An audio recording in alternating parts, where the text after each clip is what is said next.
now. Yep, red dot. Perfect. Okay, you ready for this, Ethan? You mentally ready? Here Yo. comes the first hard question. Can you please introduce yourself? Hi, my name's Ethan. I used to do content creation. Man, Don't do it used anymore. to? Wow, that's kind of I sad, mean, I haven't decided whether I'm coming back or not, so but true. I think that's the problem we can all relate to, I guess, especially with me, a on and off sort of person.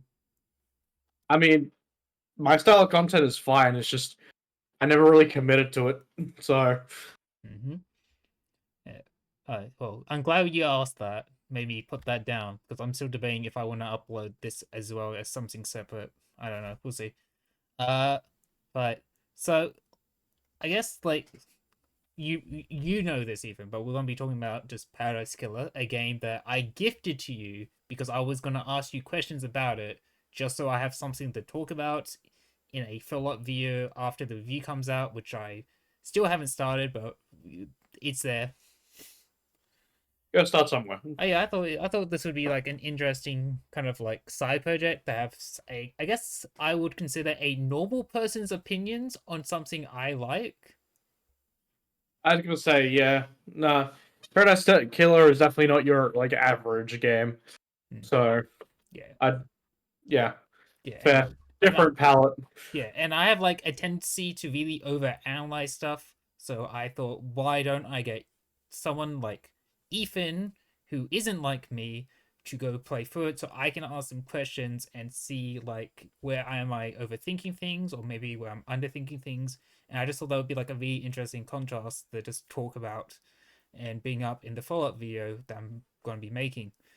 So, with that explanation out of the way now, so Ethan can fully understand my intentions in some of these weird questions going to be asked, do you want to talk about like your initial impressions on Paradise Killer?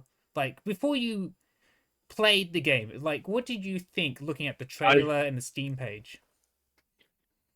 Well, I'll admit I didn't watch the trailer, Okay, that's a good admittedly. start. I didn't do that either. Um, I did definitely have a look at the banner art they do have on Steam, and like to be fair, outside of the um synthwave aesthetic, the poster kind of reminded me of like cinematic posters. Like it's got that fucking your character in the middle, and they're all like surrounded them, Yeah, and yeah. then little bits of like, oh, this is the style of thing we're doing. It honestly was a little unassuming. Like it uses the fact that it's a movie poster style thing to hide a lot of the details. And looking back at it from someone who has finished the game now, it's like, yeah, no, it did a good job of like showing you what the characters design like and what the aesthetic is, but it definitely kept everything still close to its chest. If you know what I mean? Hmm. Okay, well, I do bring up the aesthetic thing, I guess, later on.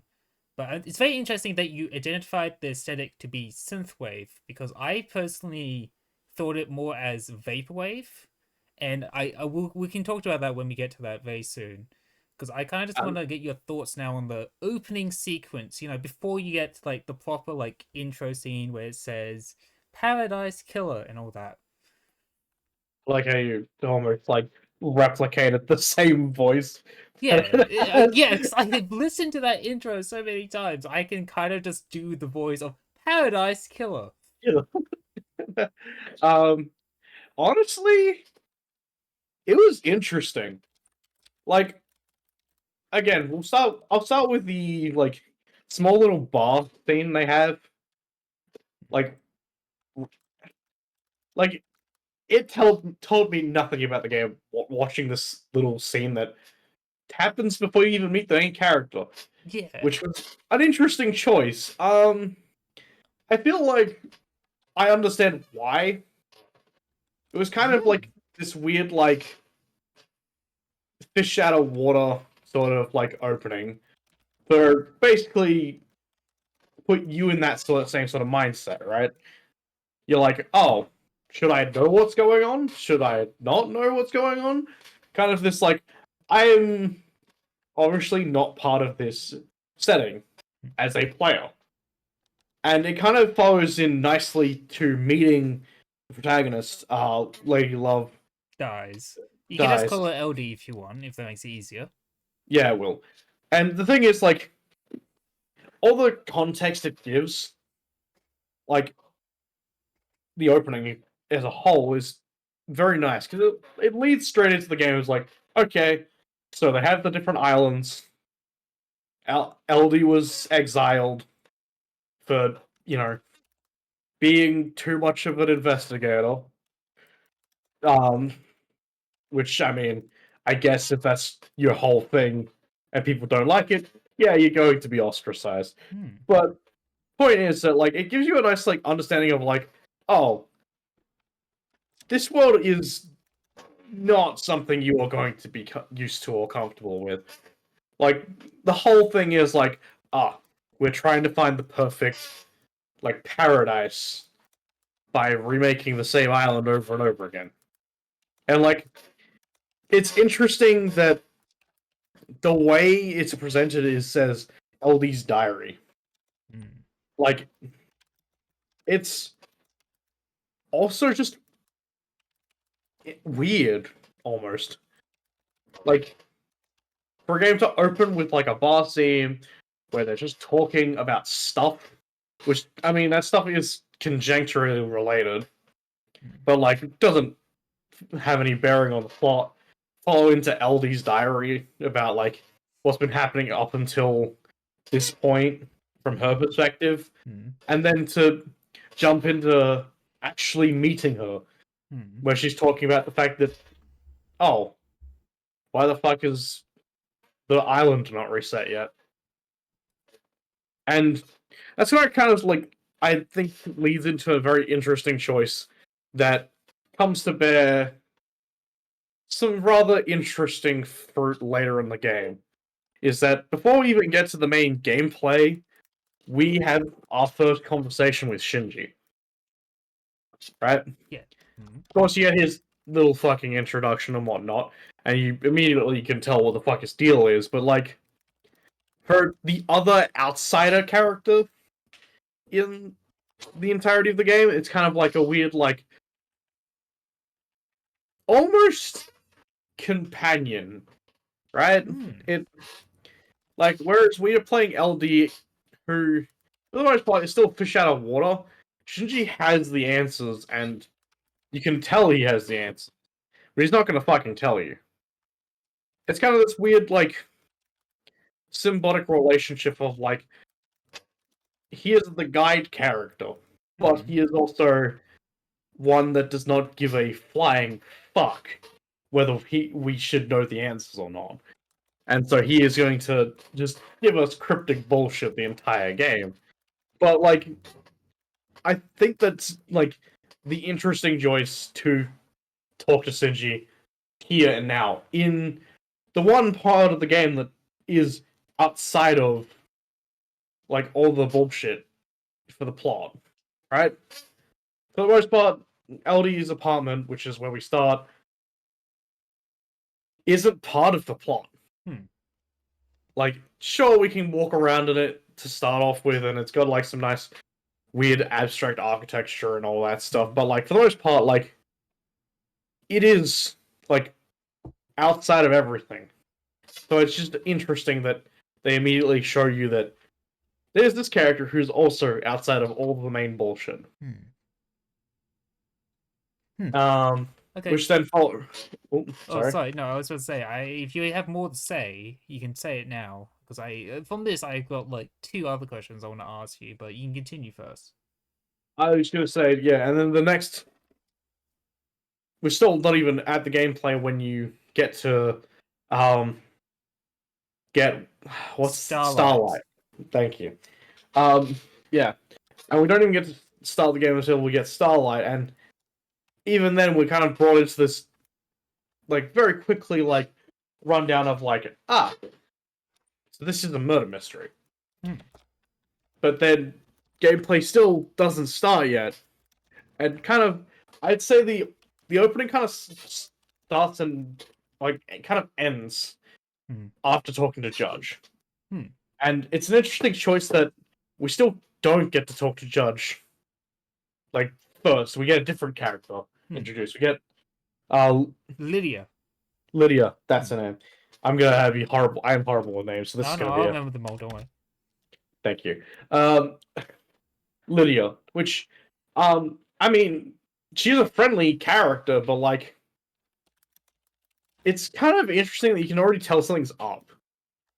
Like, she's there waiting for you to pick you up and all stuff, but like, it's almost a little too cheerful for a reunion when you're meeting under such circumstances. Which, I mean, to be fair with you, isn't really a red herring. It's just an odd choice. And other character introductions kind of feel the same way later on. But it's just an interesting choice that we meet her first rather than Judge, who is the neutral party. Hmm. Like, he knows what's going on, but isn't a part of it. And so, talking to Lydia first, you kind of get a like small little overview of everything. Though a very perspective drawn one. It's it's just an interesting choice Hmm. because I don't think it honestly. I don't know whether it was intentional or not, but I don't think it really affected how we as the player were coding into this sort of Hmm. situation. Outside of making us more friendly to Lydia to begin with, Hmm.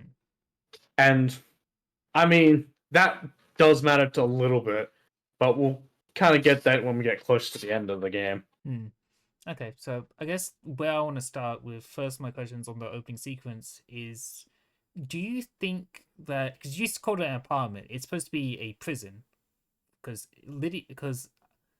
they explained that LD in the story was deceived by one of the alien gods that we worship called Damned Harmony, and that led to the corruption of one of the previous island sequences. So we were exiled as punishment. Uh, See, that's where things are interesting, and it's something. It's kind of why I call it an apartment rather than prison. Kind of one of the unanswered questions for me of the game is hmm, that like she is one of the syndicate, like regardless of the fact that she's exiled, she still has all the immortality and stuff like that. And then my real question at the end of the day is why she was kept around. hmm. And it's a question that never gets answered in the game. Yeah, that's Like really interesting. Yeah. they they they kind of well the characters imply stuff here and there, but like there's nothing concrete to say whether it is or not. And honestly, walking around it the way we're introduced to it, it feels more like an apartment than a prison. That is true. It feels like okay, you fucked up. Maybe you should go home and get some rest. Hmm, Kind of a vibe to me, hmm. rather than oh you fucking destroyed this one of the islands. Fucking get the fuck out of here, kind of thing. It feels like she's in timeout more than she is in a prison. Yeah, Sure, she can't leave that fucking space, but like she doesn't really need to. yeah, And that's yeah. Sorry, you can keep going. no, it's fine. I'm kind of wrapping up anyway. Okay. Yeah, so because what I find interesting is because you find out the specific crime Lydia committed is called deception by godhood, which is when people are deceived by well, the gods. And what I find interesting by that is if you trigger this specific flashback at the monument in front of the council building, you can see a flashback of the leader Modsurat, or I can't really pronounce his name. um you can see LD getting exiled to the prison she's in, but she makes this argument that, well, people aren't, they don't choose to be deceived because it's deception. You're lied to.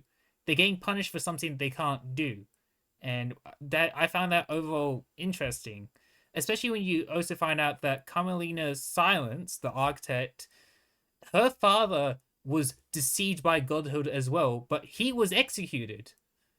despite doing effectively the same thing LD would do as well. So it's like, is there another thing going here with that? And I do feel like while that is unanswered, I think it's best left unanswered. Do you, I guess, feel the same way like that? Maybe. A little bit. But interestingly enough, it also kind of bears on the ending of the game. Because I guess it's not really gonna be it's for viewers at home, this next bit's gonna be a little bit of a spoiler. But like Mm-hmm. LD, when she finds who did it and the conspiracy, she executes all of them. Mm-hmm. And my my biggest thing for this is the fact that Judge doesn't execute them, she does. And honestly, I believe this a little bit, is that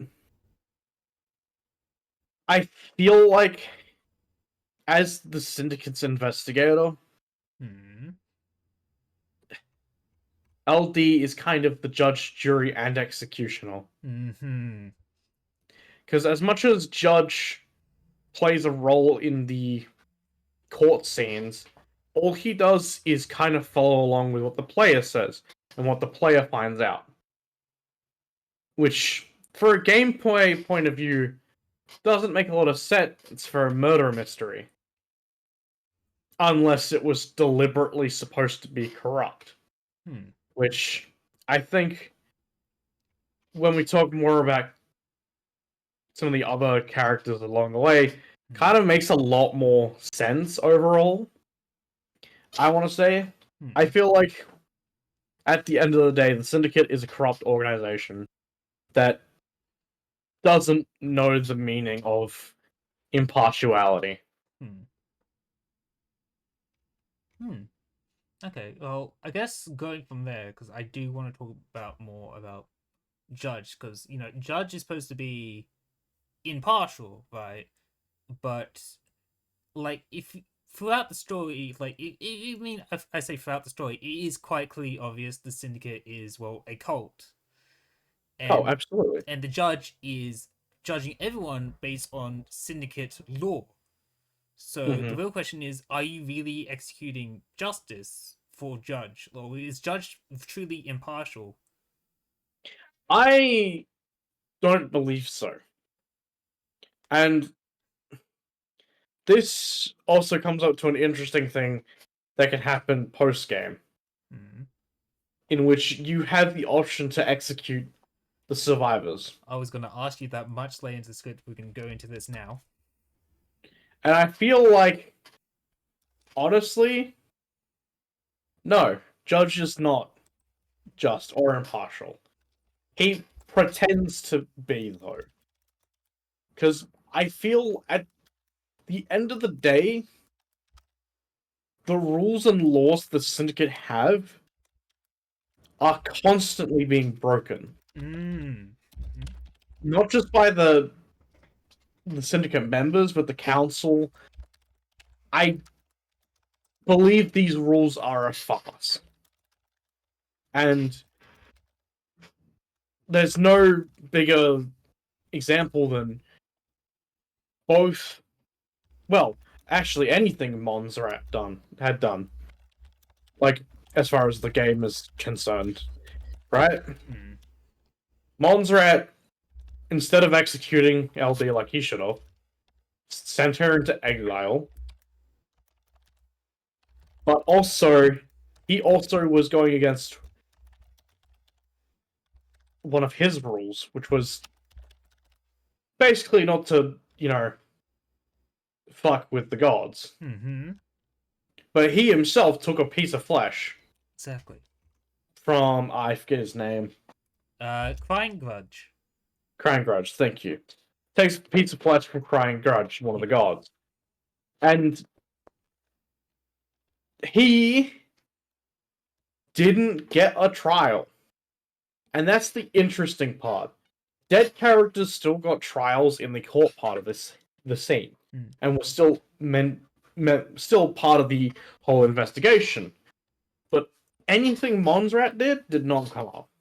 whether that's a gameplay point of view or an intentional detail, it definitely made it seem more and more hypocritical the more and more your investigation went on. Hmm.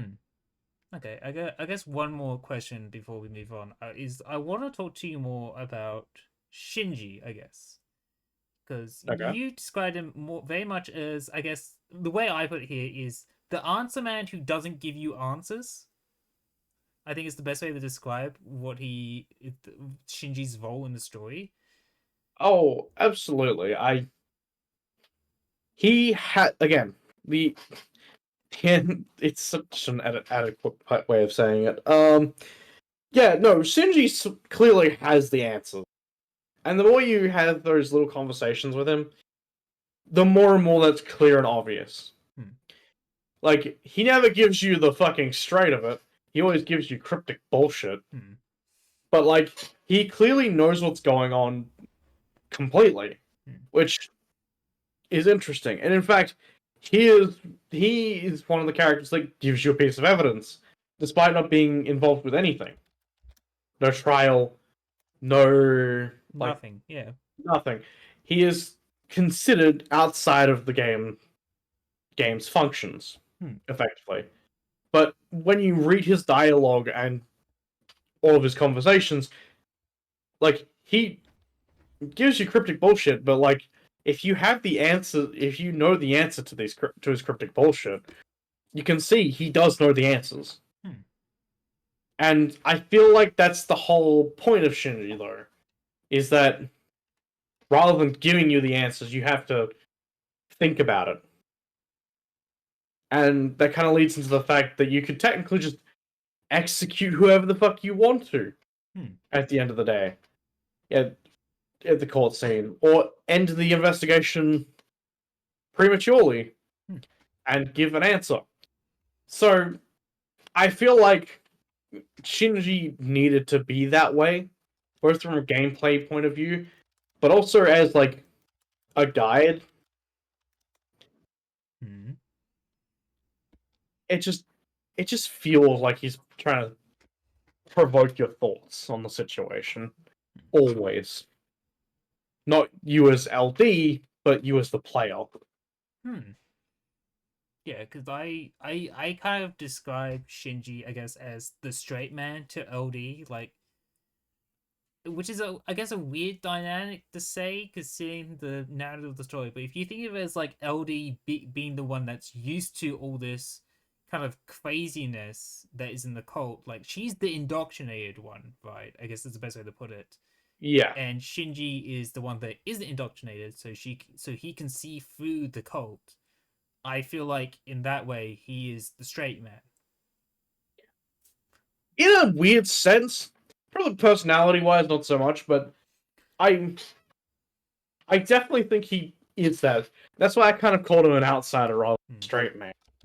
Because like he's looking in on the situation, right? He gives you like those cryptic questions all the time and whatnot for you to play it to try and ponder, Hmm. right? So I get what you mean. He's that through line that's like consistently oh thinking a word. Consistently like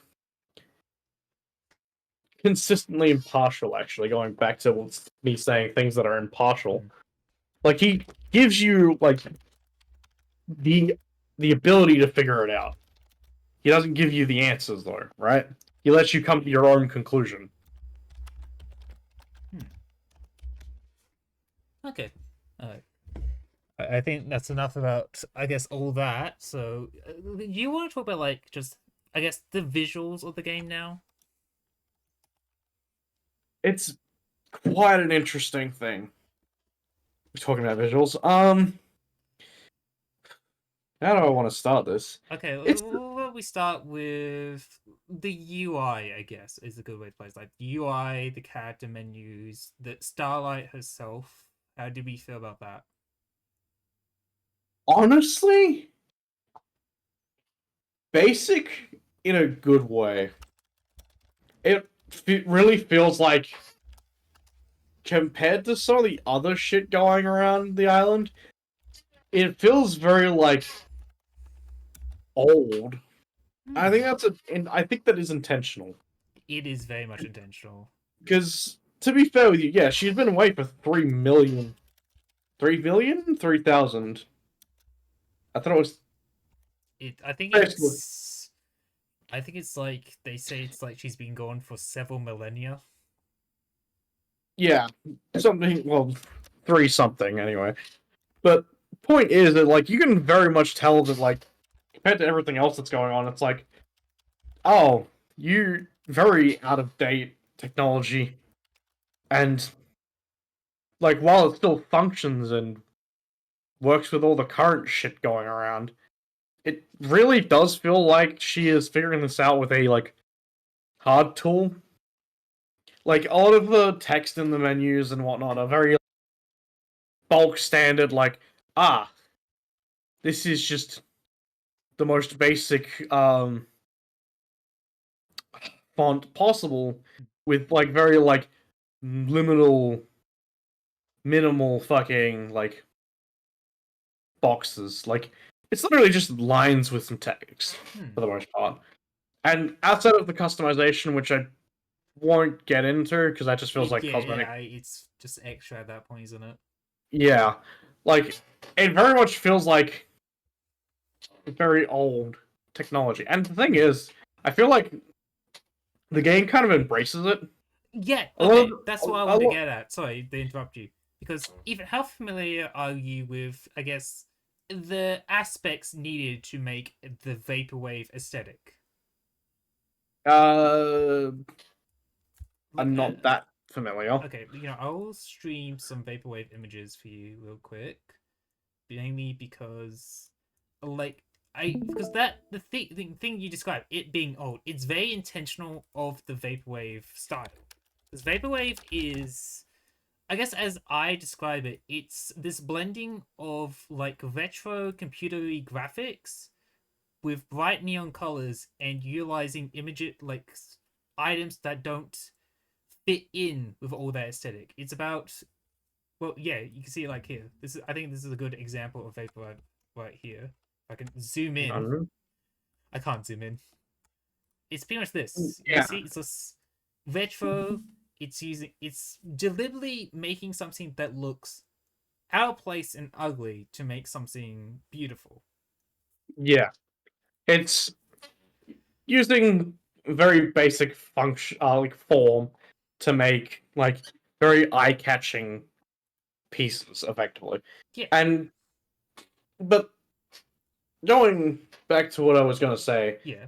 I the way I think the game embraces it more so is actually, especially the old stuff, is how you find items, Hmm. because they all sort of like have this weird glitching sound, regardless of what it is, Hmm. and it really feels like your old tech is trying to like scan something that's modern, Hmm. right? Like it's very much going like all like crackly and all fucking distorted and whatnot, even though like it really shouldn't be doing that. Hmm.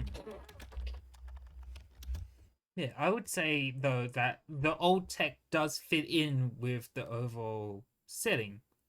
Oh, absolutely. Yeah, Both plot wise and aesthetically, aesthetically. it fits. Yeah, and I guess because the next question, because I was going to ask you about the architecture, right? I guess this kind of leads into my next question is, do you think the game was able to fully utilize the vaporwave aesthetic it was borrowing from? Yes, because I mean, Yes and no. okay. So, um, like on paper, if I saw a concept art for the locations in this game, I would say yes. Mhm. But the 3D engine just drains it, honestly, of the personality. And like I'm not 100% sure how to pinpoint it. It just feels like the 3D engine that has been put through kind of just drained any of the like the color or the poppiness that you get with this kind of art style. Like characters are fine because they're still 2D, but like the 3D environment definitely lost a lot of it. Like I can still see that it tried and what it was trying to go for, but going through it all and exploring it, it definitely lost a lot of it. Okay, I'm gonna put a pin in this because I do want to talk more about the vaporwave aesthetic, but I think it's very important now just to talk about like, did you find the world interesting? Like, but like in terms of how it's being depicted to us and was built to us through collectibles, like both inside, I guess, the island, but also what is hinted at the outside world of this bubble dimension we're in. Well, see, this one's kind of a mixed bag. And this is, I don't think the game's fault, but my own personal, like, exposure to these types of things, Mm-hmm. right? It's very esoteric, very cult, like, very, like, poppy, like, apocalyptic kind of, like, thing. And, like, it borrows a lot from different, like, older civilizations. There's definitely a lot of Egyptian shit, there's a lot of other stuff like that. But it just feels, to me personally, it feels kind of basic. Because to me, it feels like they're just borrowing shit that they could have, right? Hmm. The only real times I can say it's different is when you start looking at some of the statues of their quote unquote gods, which are definitely more unique in the way that they're done. But again, there could just be my exposure to these types of topics, but like a lot of that sort of stuff seems very basic and very like interchangeable. If you kind of get what I mean, like Hmm. I could have put any fantasy cult shit in the place of the assets they did use. Hmm. Like as for the implications to the outside world, it's kind of like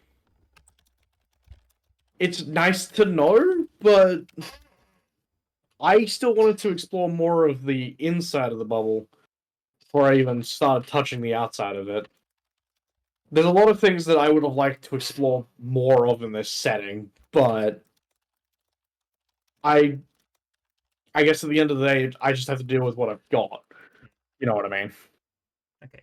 Good. I'm glad you felt like that because I want to make this argument right now that I feel like using the vaporwave aesthetic and the way they kind of like hint at the story, I want to say it kind of hints at like the typical, I guess, tropes you would see in the cosmic horror genre. You know, stuff like Lovecraftian sort of stuff. And like, do you feel like the game used that properly? Maybe when you filter it through that idea or that genre.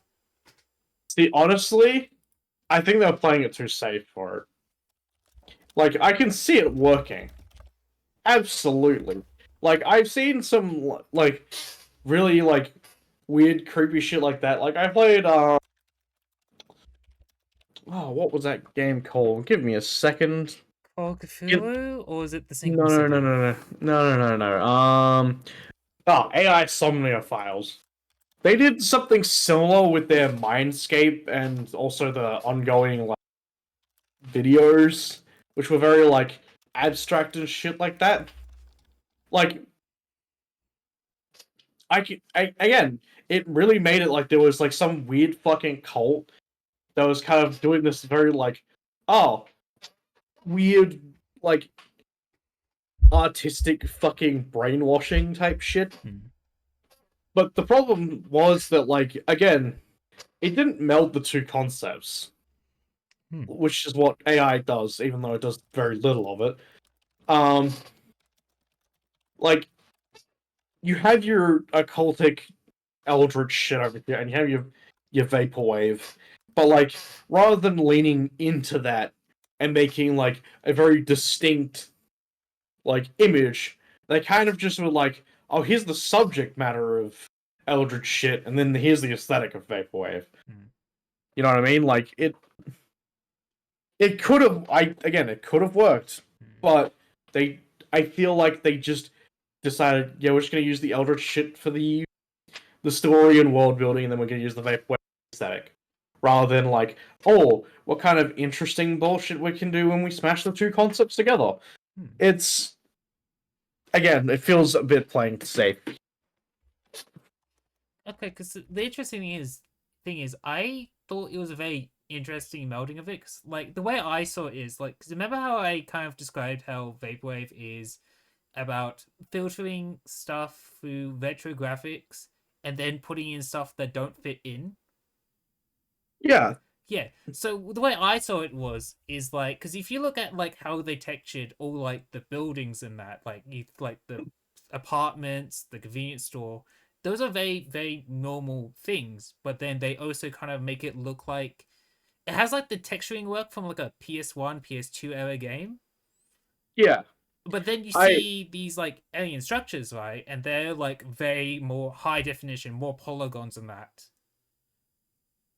yeah, I mean, I could kind of see that, but at the same time, I feel like again they played it too safe because like if the let's take Witness to the End's apartment for example, like Mm-hmm. that's very like non-Euclidean architecture design, right? Mm-hmm. But then that was kind of it. Like and like even then they didn't really like go in with the fucking um vaporwave for his apartment. Mm-hmm. In fact, it's very like gray stone brickwork type shit, which kind of just didn't work. Whereas if you had like it's like, oh, here's like all the fucking line work is like neon fucking pink, Mm-hmm. like between the bricks and whatnot. Mm-hmm. It kind of feels more like grandiose, more eldritch. Whereas like they're just like, oh, cool, it's a non-Euclidean structure. Mm-hmm. Yeah. It's not that like they didn't try. It's more so they didn't again go like balls to the wall as saying fucking to do, like committing to that concept. Like again, you can see obvious things like lot of the council building is just like weird crystal skulls and shit everywhere and whatnot. But like that's kind of safe. Whereas if you like put those weird crystal skulls and had like like black fucking ooze like going between like line work and whatnot, Mm-hmm. or like they're attached to it like by like I don't know a weird like purplish goop glowing goop or some shit. Like again, it's not like it's not present. It's just it doesn't combine the two like it probably should have. It feels like you've put two liquids in a pot, kind of like stirred it a little bit, but like there's still two like distinct like sides to it because it's not stirred properly. You know what I mean? Yeah, yeah, no, I get you. Hmm. Okay, but I'm gonna put a pin in that for now because I do want to revisit that at the end of the video, maybe when we just start describing how we overall felt about the game. So I guess the next major talking point is characters, and I think I would like to start with character design wise. Like, what did you think of overall how the characters will look? How you felt about that? I thought they were overall pretty good. Um, I feel like there were definitely some standout designs, and weirdly enough, those standout designs were mostly the male cast Mm. for the most part. Because honestly, a lot of the female cast were just different types of fucking dress or very stereotypical for their characters, right? Like let's take the architect, whatever her name was. Camille, Carmelina, I believe is. Carmelina. Yeah. She looks like she came out of like a 2014 fucking fashion runway. Like, it's honestly like kind of uninteresting, that kind of design. And then let's take Lydia. Lydia is very much stereotypical, like punk rock girl. The only main interesting design was with Crimson, yep, Crimson, because the goat head was she's got a fucking goat head, right? But then you look at her outfit and it's more glam rock outfit, which for her makes a little bit more sense, right? Because her whole fucking profession was that she was an idol, right? That makes a little bit more sense. Whereas the other two just did not have interesting designs. And then kind of the only two standout female characters for me were One Last Kiss in Grand Marshal Accio 14. Yeah. Like, One Last Kiss had the very interesting, like, all black stuff to represent her whole she's dead thing. And, like, that was a little bit more interesting, and I was like, okay, it's pure black, and then this golden mask that you can't really see behind with very nice, like, pattern work on it. And then the Grand Marshal is clearly wearing some sort of, like, military uniform, but then it incorporates all these weird, like, Aztec and Egyptian, like, iconography into it. So, like, while it looks like a battle suit, it also feels like a ceremonial, like ceremonial armor, if you can say it. It's there. Yeah, it feels very ceremonial, is what I was saying as well. Which Yeah, I do. because Oh, sorry. Yeah, and it makes both those characters stand out a lot more for me than the other three, which were kind of stereotypical for the most part. And then we head to the male cast, which, outside of this game, really liking to show off like the fucking stomach and chest regions for two of them. Which is Dr. Doomjazz, and I'm presuming you're also talking about Sam. No, I'm not talking about Sam. I'm talking Yuri about... Knight. There we go. But at the same time, their outfits are interesting, right? Dr. Doomjazz, while his design isn't very unique, he wears it very well, right? We've all seen that fucking the white lab coat and the fucking shorts thing before. Yeah. We've seen it before, but like with the rest of his character kind of brings it together, right? Whereas like even stereotypical things like Lydia is just like, oh, okay, I know what this is. I know this character already, which is kind of a bit like annoying. And then if we're looking at Yuri Knight, right? He's got a weird fucking like crop top thing going on here. He kind of looks like Sia from Apex Legends, right? Yeah. Yeah. But also like he's got this kind of like priest vibe going on with the fucking black hat. Yeah, and it's like weird. It kind of, but it makes sense for his character because the fact is like it's revealed that he is specifically following one god's teaching and whatnot. Yeah, Enchanted Blue, which he allowed himself to, I guess, to use the game's terminology, deceived to receive that blessing. Yeah. Which, I mean, it works out very nicely, and again, it's an interesting design. Not my cup of tea, personally, but it's an interesting design. But designs that are my cup of tea are fucking, Silent Witness and fucking Sam, right? Witness to the End and Sam, yeah. Yep. Witness to the End, especially, like, my lord, that man is wearing, like, very interesting outfit. Like, he's got this kind of weird, like, blend of, like, a martial artist outfit with, like, monk, like, sort of aesthetic. And then the giant fucking golden mask to top it all off. It really feels like this guy is very much, like, on a path. right? Whether that path being a martial artist one or a fucking vow of some sort, which is the latter, it kind of like immediately screamed that. But then the mask kind of gives you this kind of like, oh, so he's got a lot of shit to hide as well. So it's kind of this weird design, but also it fits his personality so well as well, without, you know, being too obvious.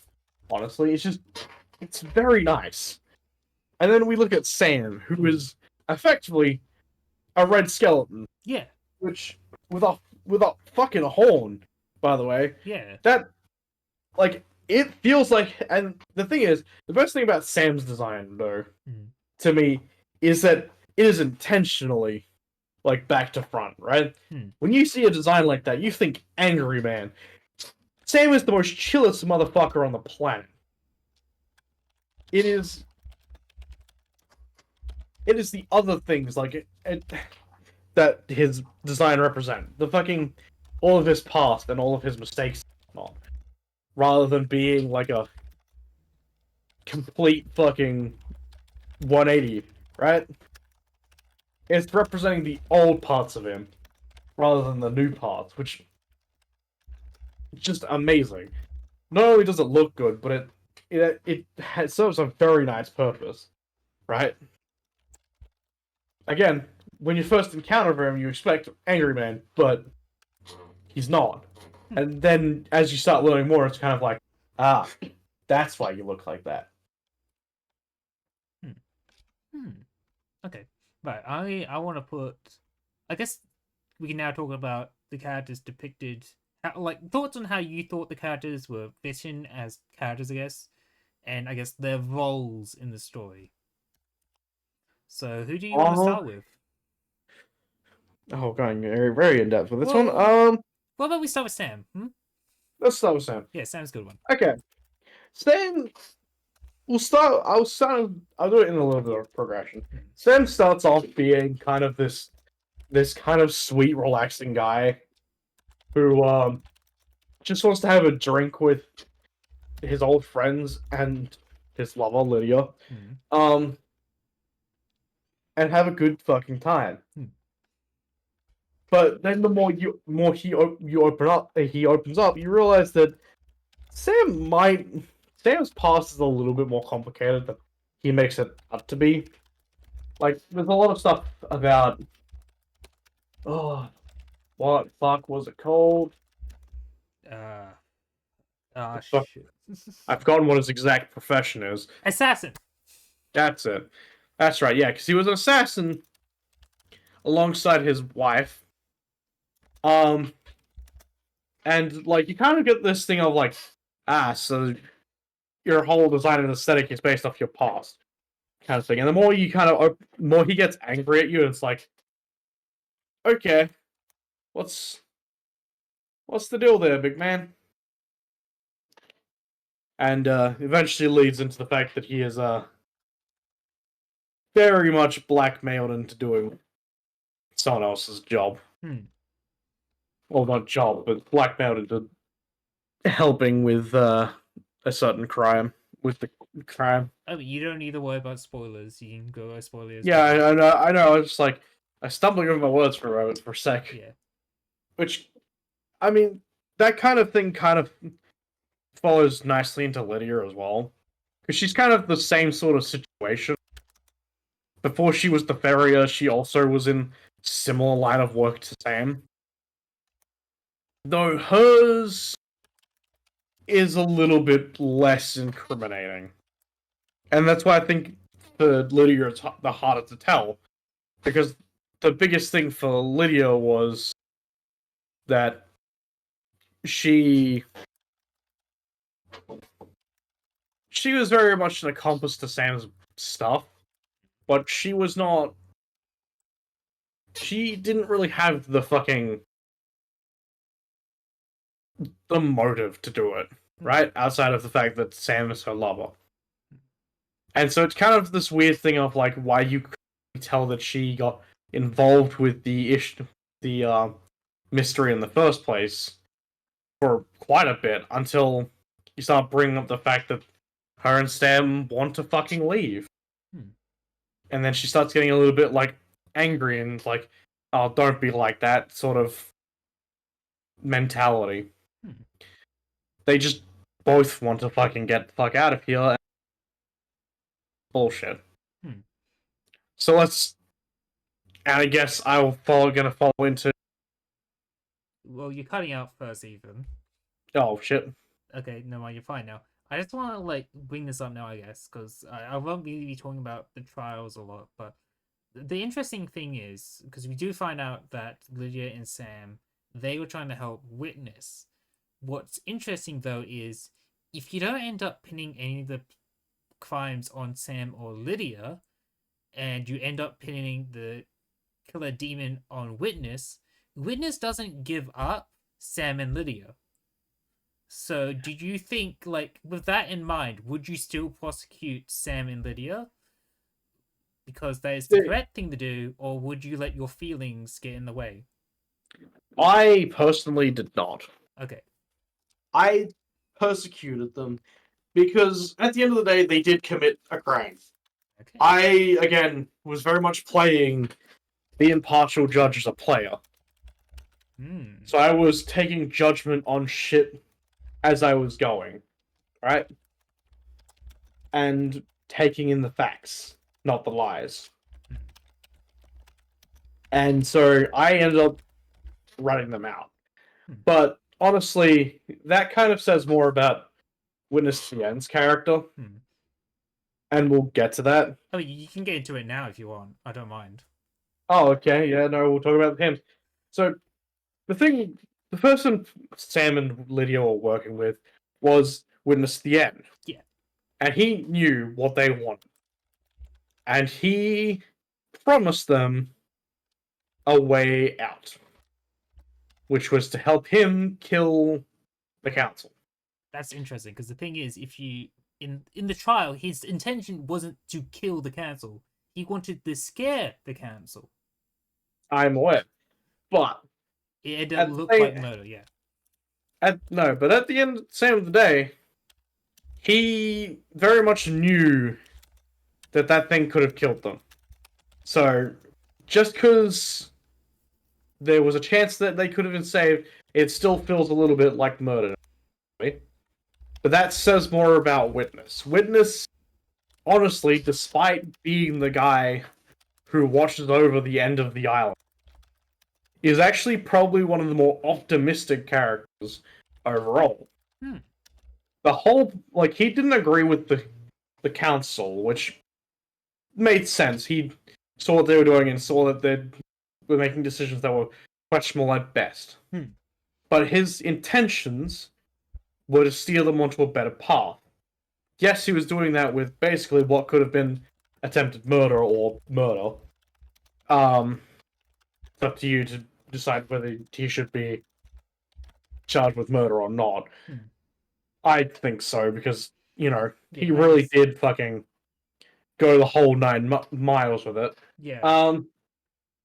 And so, to be fair with you, all Witness was trying to do and all he was out to accomplish was the betterment of the Syndicate. He is one of the characters that wanted the Syndicate as a whole, not just himself, not just the people around him, the entirety of the Syndicate, to walk the best possible path. Was it the best possible path overall? Maybe not. It is kind of based in his own opinions. But isn't everyone else? Isn't any decision. And so the thing is, honestly, if Witness hadn't done any of this, I'd honestly say that he would actually be a fucking amazing, like, member to help, or even be on the council in the first place. Like, he clearly is forethinking. He clearly is, like, knowledgeable about what goes on these islands. And he also, rather than, like, pretend that the demons don't fucking exist, chose to study them instead. To see how he could make things better. Was it illegal? Yes. but you know, Hmm. he didn't play the ignorance is bliss card. Hmm. He only ever tried to be like, look, that shit's bad. I want to try and help you make it better. Hmm. And he could smell another slight twist, Bonzerat's own corruption, Hmm. his own greed with power from a mile away. But even then, he still did not send the demon in to intentionally kill them, though I'm still going to take that as attempted murder anyway, because that's just fucking stupid. Okay, I guess before we talk about the other three main pieces in the other side of the conspiracy, do we just want to talk about, I guess, the two very, I guess we could argue, innocent characters of the story? So it's your call. Do you want to talk about Henry or One Last Kiss? What about Dr. Doom Jazz? We'll say He's both. technically innocent. He just got told to Mm, not follow procedure. we'll get to him. We'll get to him after, I guess, after the other three suspects. And I mean, if you go by the game's logic, the demon was also innocent. I forgot. Yeah, I'm you sorry. can't prosecute the demon. Yeah, I forgot. It's the fucking funniest shit I've ever seen. I was like, Yeah, going through the fucking summary, and it's like, it's like oh, fucking war demon spared. Huh? Why does it bring that up? Yeah. I'm sorry. Yeah, What? why can't I just go to the demon's corpse after the trials and just fill him with blood anyway? Bang, Execute bang, bang. court. Fucking hell. Okay, It's a fucking hilarious fucking thing. all right, you know what? Since you brought it up, we can talk about Doom Jazz. Okay. Look, dude, I'm not gonna turn around and be like Doom Jazz is completely fucking innocent Hmm. because he's not. Hmm. But at the same time, he kind of more is in a position of coercion, and the game kind of treats it like that the entire time, which is why I think, honestly, I kind of like, I see him as more of an innocent character because of the fucking. It's mainly coercion, right? He got told that he wasn't allowed to fucking Fuck do citizens. autopsies. Excuse me? Well, I thought that's what you're leading to. He wasn't allowed to fuck citizens because it's against syndicate law. Well, there's that, but like that's not where I was going with that, but it's fine. No, Okay, well, basically, for the most part, he is the guy in charge for all the medical shit, as well as autopsies. And the fact is, at the end of the day, because they threatened someone, Akiko, uh, didn't want to let him see the bodies, he couldn't do his job properly, and then was told to shut the fuck up about it. That is coercion, at the end of the day. And should he have said something? Absolutely. Probably would have solved like half the game's problems. But at the end of the day, I don't think it's the best idea to blame it all on Doom Jazz with that one. Man had a few things that kind of pressured him into doing it. One, Akiho herself was, threatening him for it. But also, he likes Akiho. Which, it's like, I don't want to piss off. That's dumb. So I'm kind of sitting on this thing of like, he's not innocent, but he's not fucking guilty. Which, I mean, the other two characters are completely innocent of the current crime. I mean, One Last Kiss wasn't accused of any crimes, so she's just innocent in general. Yeah. But she's also dead, so yeah, you can't. I do want to talk more about One Last Kiss because I have like a lot of problems with how she's used in the story specifically. Yeah, I kind of get that. I mean, look, to be honest with you, I didn't hate One Last Kiss, but I didn't like One Last Kiss. Yeah, I think my feelings for One Last Kiss purely comes from the fact that I know she came in a free update post-release. So she, for me personally, she feels very, Tacked on. yeah, especially because I feel like she overall just makes it very easy to figure out the Carmelina mystery. Just because when you look at it, she one makes it very easy for you to pin a crime on Carmelina because she's the one that Carmelina is the one that murdered her, and she makes it very obvious. Yep. You talk to One Last Kiss about demonology, and she points out the one flaw in Perfect Paradise 25, which is the demon proof concrete just makes it easier for people to get possessed by demons. Yep. And then, even if you just don't acknowledge her entire existence, her location puts you right next to the place you need to break Carmelina's alibi. Yep. And that's like the three things is why those three things is why I never liked One Last Kiss in this story, and that's why I'm personally ambivalent to her. And I was wondering if you felt the same in that way. Kind of. To be fair with you, I One Last Kiss was kind of the last kind of character I started talking to, so I was kind of like midway through the game anyway. Mm-hmm. And I think it's, I guess, up to whether people go to the fucking the graveyard like early or not. And that's and to be honest with you, yeah, I kind of get that. I think as a character she gives too much information on that. But at the same time, the thing that breaks her alibi you can't just get. You do need to get all 4 of the upgrades before you can even get the item to go down there. So for me, it's kind of like, well, if you're doing this guideless, it wouldn't matter to that much. Because again, I went into this game guideless. Outside of a few times when I genuinely stuck, Yeah. I kept it fucking guideless, right? But like, if you do this with a guide, yeah, it's gonna be fucking so much easier. And the thing with One Last Kiss though is she brings an interesting thing to the table, which is, well, what do you do in that situation? She's kind of like this character that is forever in this limbo, right? And like all the other ghost characters outside of one that are NPCs, by the way, give you basically jack all. So it's kind of like, well, what's the point of doing the ghost things?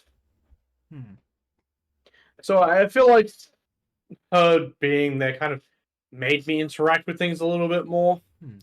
But at the same time, like, I can see if you're doing this with a guide, absolutely, she makes things a little bit too easy. Guideless or your first run through, yeah, no, it's fine. I feel like it's kind of the situation where it's kind of like depends on how you play your first time through. I just, yeah, outside of that, she doesn't really give you much. Like, you can get everyone else's bullshit, no problem. Like, I'm pretty sure I figured out the conspiracy before going to One Last Kiss. She just confirmed more shit for me. It's like, okay, that's fine, I guess. Oh, do you want to talk about Henry Division now?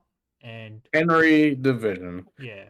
The most divisive fucking part of this game for me. Ooh. Look, to be fair with you, I don't dislike Henry himself. But he kind of feels like not even worth talking to outside of getting the code to that safe in the dead zone. And because he gives nothing. Like, you could figure out everything else without. And that's kind of the thing that upset me a little bit, is like, he really feels like, outside of the fact that he has no fucking involvement with the rest of the game, with the gameplay. Like, I literally only really talked to him to fucking get the safe code, and that was it. Like, of course I clicked on all of his dialogue boxes, but a lot of that information I already had.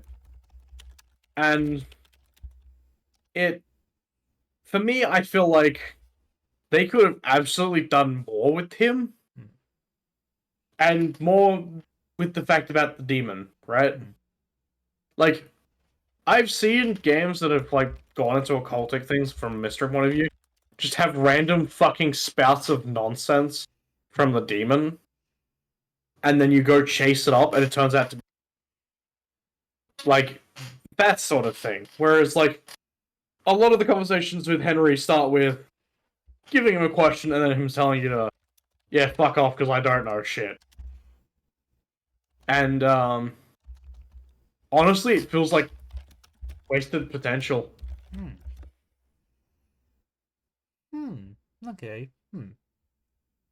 Yeah, I'll let you sit on that one then. Okay. Let's see who is left. Oh, Crimson Acid. Okay.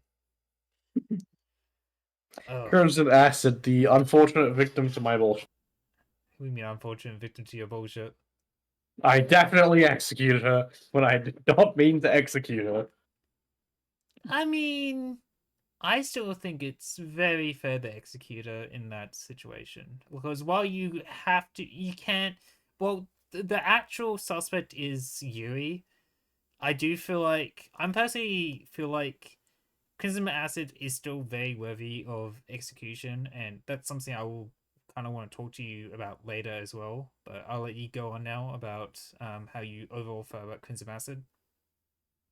Well, you see with Crimson, she's a secret stealer to start off with, right? She has secrets on fucking everyone.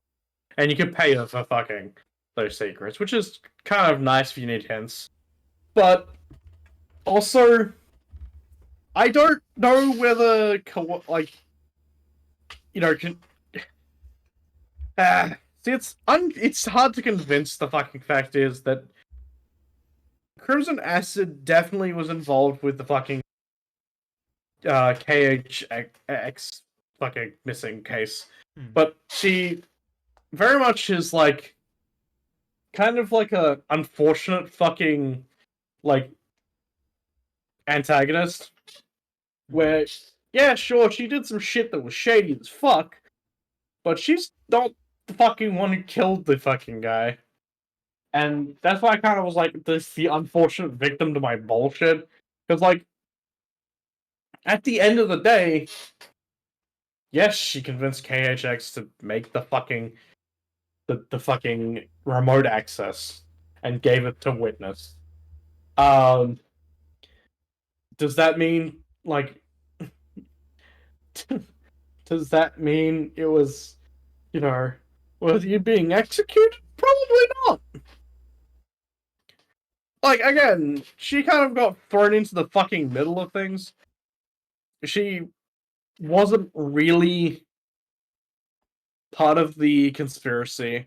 She kind of was just, I'm doing my fucking quirky bullshit, which I somewhat regret. Um, and then got, kind of like wrapped up in the whole murder thing. So she's not innocent, but she's not fucking execute worthy, Hmm. to be fair.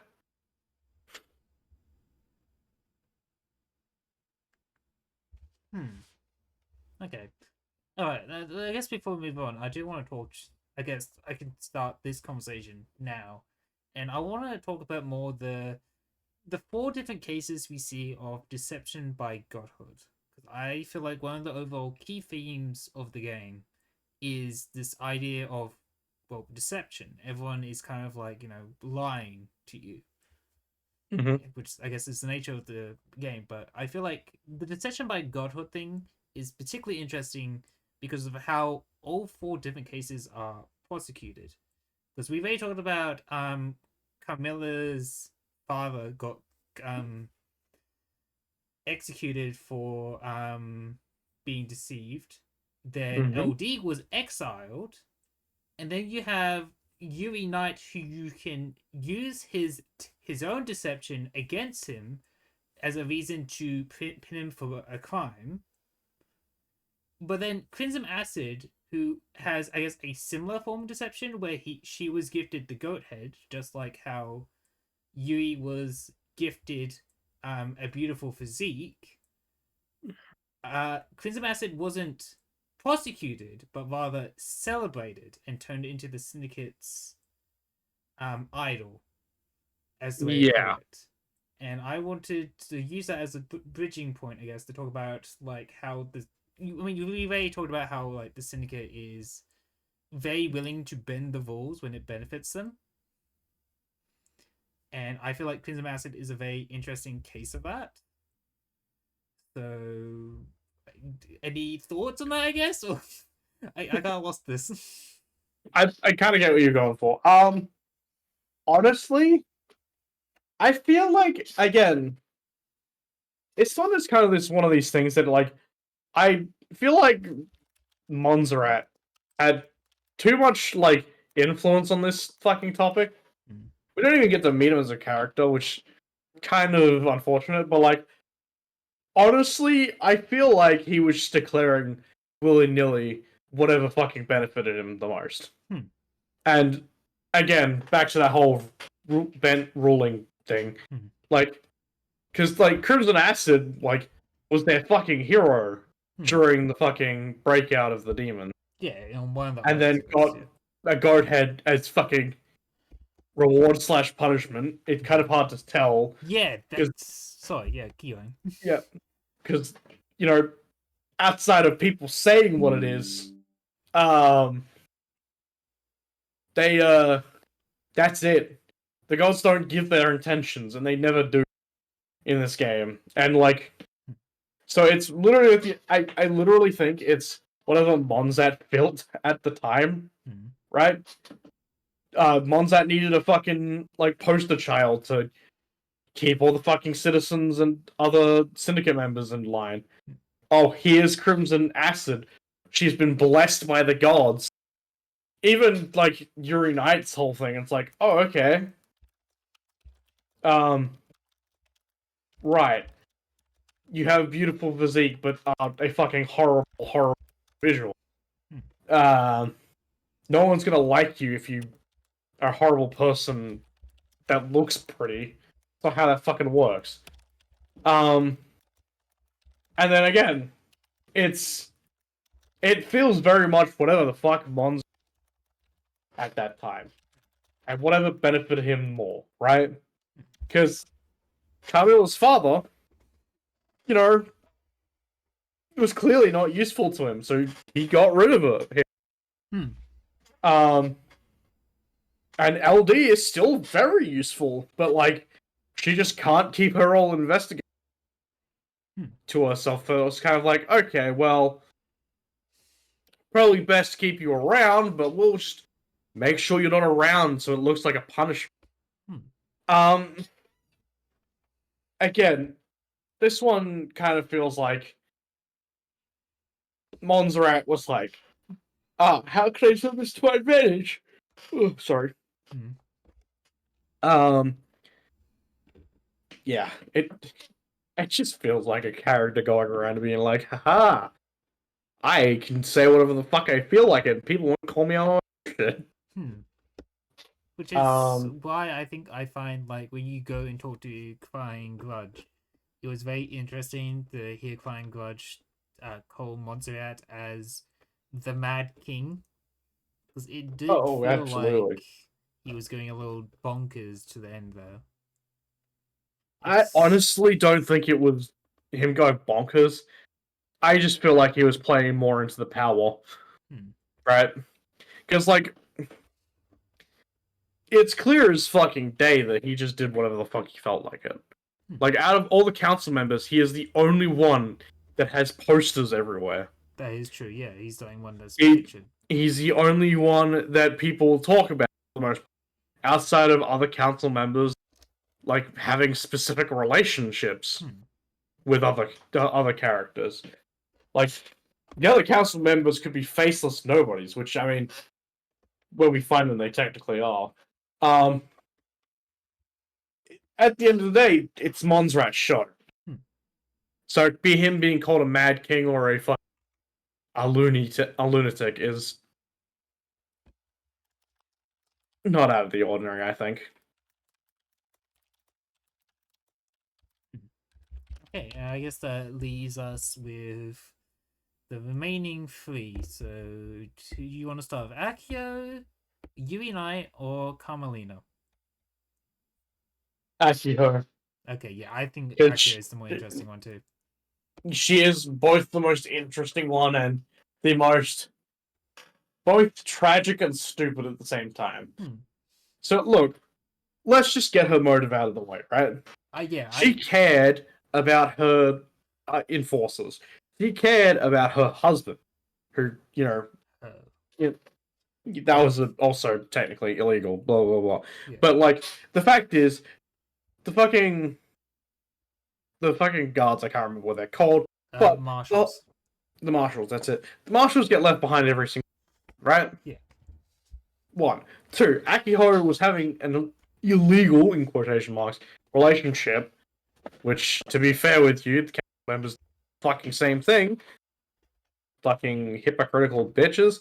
And so, Akihiro had so much motive to fucking go along with Carmelina's bullshit. Hmm. Which is why I say she's a tragic fucking villain. Right? Hmm. She is very much all she wanted to do was give her marshals the best she could, and then also live a happy fuck. Which is why she's so hostile to LD when she gets there, because LD represents like the potential to be like fucking ousted. Hmm. Right? It makes so much sense while she's aggressive to LD.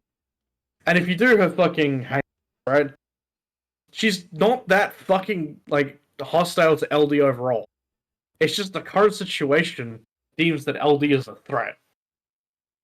And so she is trying to treat her as a threat without, actively just fucking piling bodies.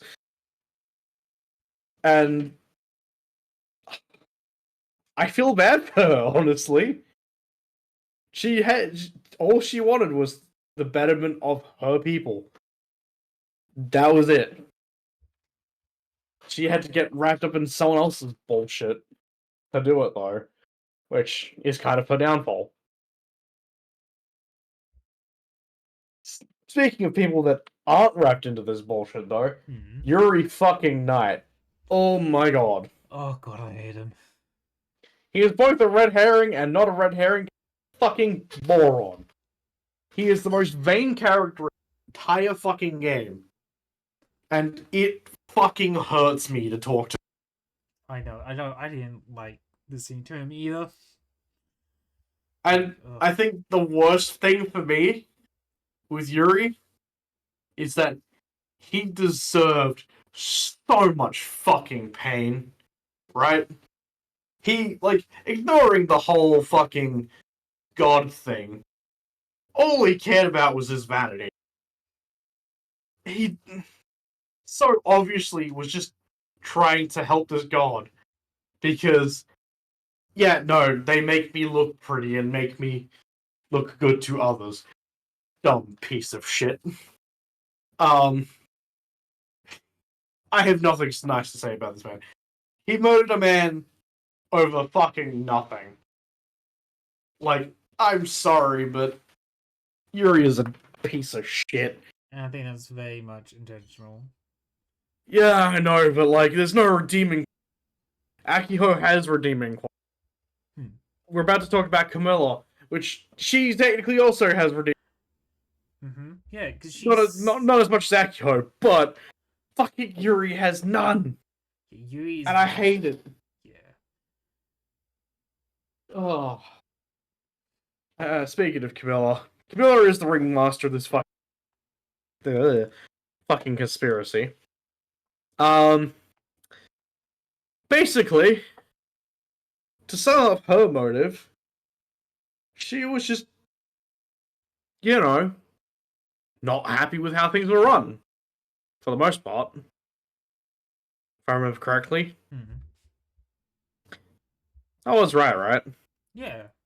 Yeah, okay. So basically, she had the exact same thing Witness was doing, except, she actually just wanted to get rid of them entirely Mm-hmm. and seize power. Like a dumb piece of shit. Mm-hmm. I just don't. Look, outside of the game's context, I don't understand. It's such a dumb fucking thing. It never works. Back into context. Um, Hmm. fucking. As I said though, she does have some redeeming qualities. She is a fucking people person, and she doesn't hate LD. She hates the fact that she could be found out, but she doesn't hate LD. Hmm. She just kind of was like, "Yeah, I don't agree with how what things are doing, and I'm gonna run it rather than witnesses. I'm gonna help the fucking council make the right decisions." Hmm. Um, Same objective, two different mindsets, effectively, Yeah. in this case. Though Camilla is also a little bit dumb. Hmm. Because, so one of the secret characters is, what's his face? I forgot his name. Dijonte. Nigente. Her Dijonte. fucking son. Yeah. And, the dumb thing is that her whole plot to kill the fucking council was to send in this fucking kid and, have him kill them all. And have him hide in a place that is normally not accessible to anybody Hmm. via these fucking portals Hmm. that just happen to be in very convenient locations. Um, my God, and the whole thing is that she doesn't care about her son, Hmm. and it's kind of just like, oh, cool, you're now my weapon to get in there, and then he fucking kills himself. Yeah, that's what I didn't like the way he just It's goes, such an yeah. awkward way too to go. He's like, It's I like wasn't meant to be alive. Like, what the fuck, man? he was like, Like, he's like, I killed them. Nah, I killed myself. I'm like, yeah. What? okay, bit of an overreaction, but sure. Dude, you only had like a small gun wound. You could have been fucking treated. This mess could have been over. But no. So, Fucking dumbest fucking kid I've ever seen. He's not even a kid too. He's like 23 apparently. yeah, exactly. That's what makes it weird. Like, what? What? Huh? And he's been like living all his life in this one room. How did he become so well spoken? I assume Colin later. I just assumed Colin later. I But don't no, know. here's the worst bit, right? The fucking weirdest thing that I so confused that they didn't bring this up is that Henry and him are like Half brothers, yeah, because they're both the same DNA from a deceased council member. yeah. It's like, oh, you're not gonna bring this up? That was the biggest thing for me. Was like, you're not gonna like bring up the fact that it was Henry's half brother? Why? That feels like a fucking bit of a fucking like conversation that should be had, especially with Henry. Like, And the thing is, you can bring up Henry's true father to him, and it's kind of like a really small dialogue that happens there. But it effectively amounts to, well, good, nice to know that my dad's dead and useless as well. I'm like, oh, okay. Because yeah, I mean, to be fair, that dialogue feels more indicative of Henry because he doesn't give a fuck about his dad at this point. He watched his mom. He got possessed. His mom's dead. He's being fucking accused of crimes he didn't commit. Like, honestly, I think that's the least of his problems. So I kind of understand the whole, oh, cool, whatever, reaction to that. But, like, at the same time, the half brother thing, though, that's. Feels like it could fucking bear more on his character. But, I don't know. The game chose not to bring it up, so I guess it's not a talking point. Though it's also very weird that Carmelina's architect powers, if we could call it that, transferred to the fucking child. yeah, that's a weird. Again, they don't really explain how that works. Because nobody else has powers outside of, like council members, to what I can tell. I mean, I would argue Sam's entire situation is an example of powers. Although they Eh, kind of treat it more like a medical condition, so. yeah, it's a bit of a fucking strange one. Like, really strange. And it's, again, not brought up at all. Just, nope, cool, she had this ability the whole time. And passed on to the child. Fantastic. Hmm. Again, like I said earlier in the fucking interview, Hmm. I wish we could have explored the setting a little bit more. Hmm. Because, like, again, that's interesting. The points I'm bringing up are interesting. It's just, the game just said, no, they're not important. I'm like, but I want to know. Hmm. You can't just leave me with these questions, dude. That's What the fuck? that's why I would. That's why I started comparing it to the cosmic horror genre, because like while you could make the argument that it's kind of like not a stopgap, it's kind of like the flex tape solution. Like, oh yeah, it's not explained because it fits into this thing that's supposed to make you like you question it, but you don't know have the actual answers to it. So it's supposed to fill you with dread, right? I do feel like that's why I do feel like that kind of fits in. Like, we don't I know the full situation, and that kind of makes me more curious. But I'm also glad that I don't know it because it kind of fits into the feel. It's very weird. For me, it just left me with fucking questions that I wanted answered, and I feel actually kind of not just jaded, but like kind of hollow, not knowing. Mm-hmm. Like, it's fine to have like unknown cosmic power or whatever, but like the issue is with the syndicate members is they feel too like down to earth to have anything to do with that. Hmm. If it was explained that these fucking architect powers are like biological but also are sourced from some fucking eldritch bullshit, then that would make more sense to me and not be as fucking jarring. It's just the fact that they were brought up like for the hallway thing and then nothing else. Hmm.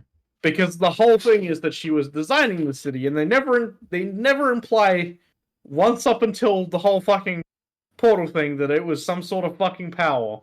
Hmm. And then you know, the fucking portals come up. It's like, what? Hmm. Where the fuck did this come from?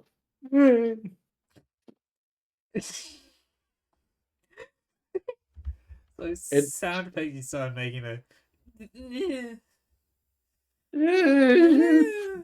I want to know the answer, but also, what the fuck? Channeling our inner Josh, I see. Ah, which Uh, Josh? you know, the Josh we hang out with.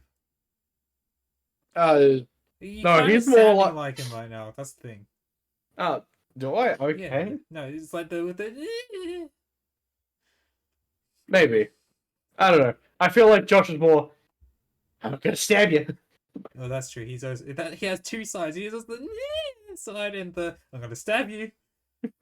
Get back here. Ah. War crimes are coming. Yeah. um. Anyway, point being that like it, if that's what they were going for, I understand, but also it doesn't feel satisfying, Hmm.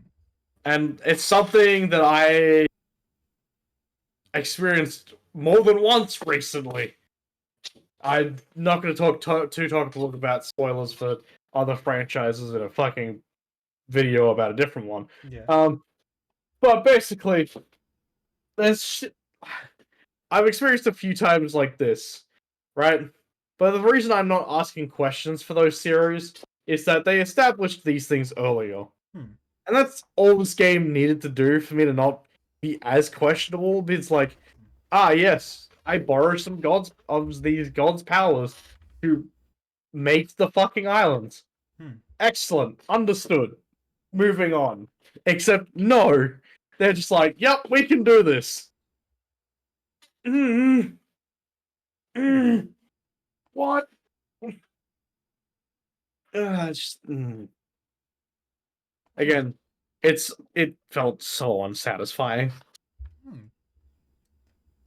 Well, I guess that kind of leads us into our next question, which is, do you feel like the overall mystery was able to keep you interested throughout its entire, I guess, aspect of the game? This is also a yes and no answer. Honestly, yes. There were points at times where I was like, I'm actually intrigued as to what the fuck's going on. Hmm.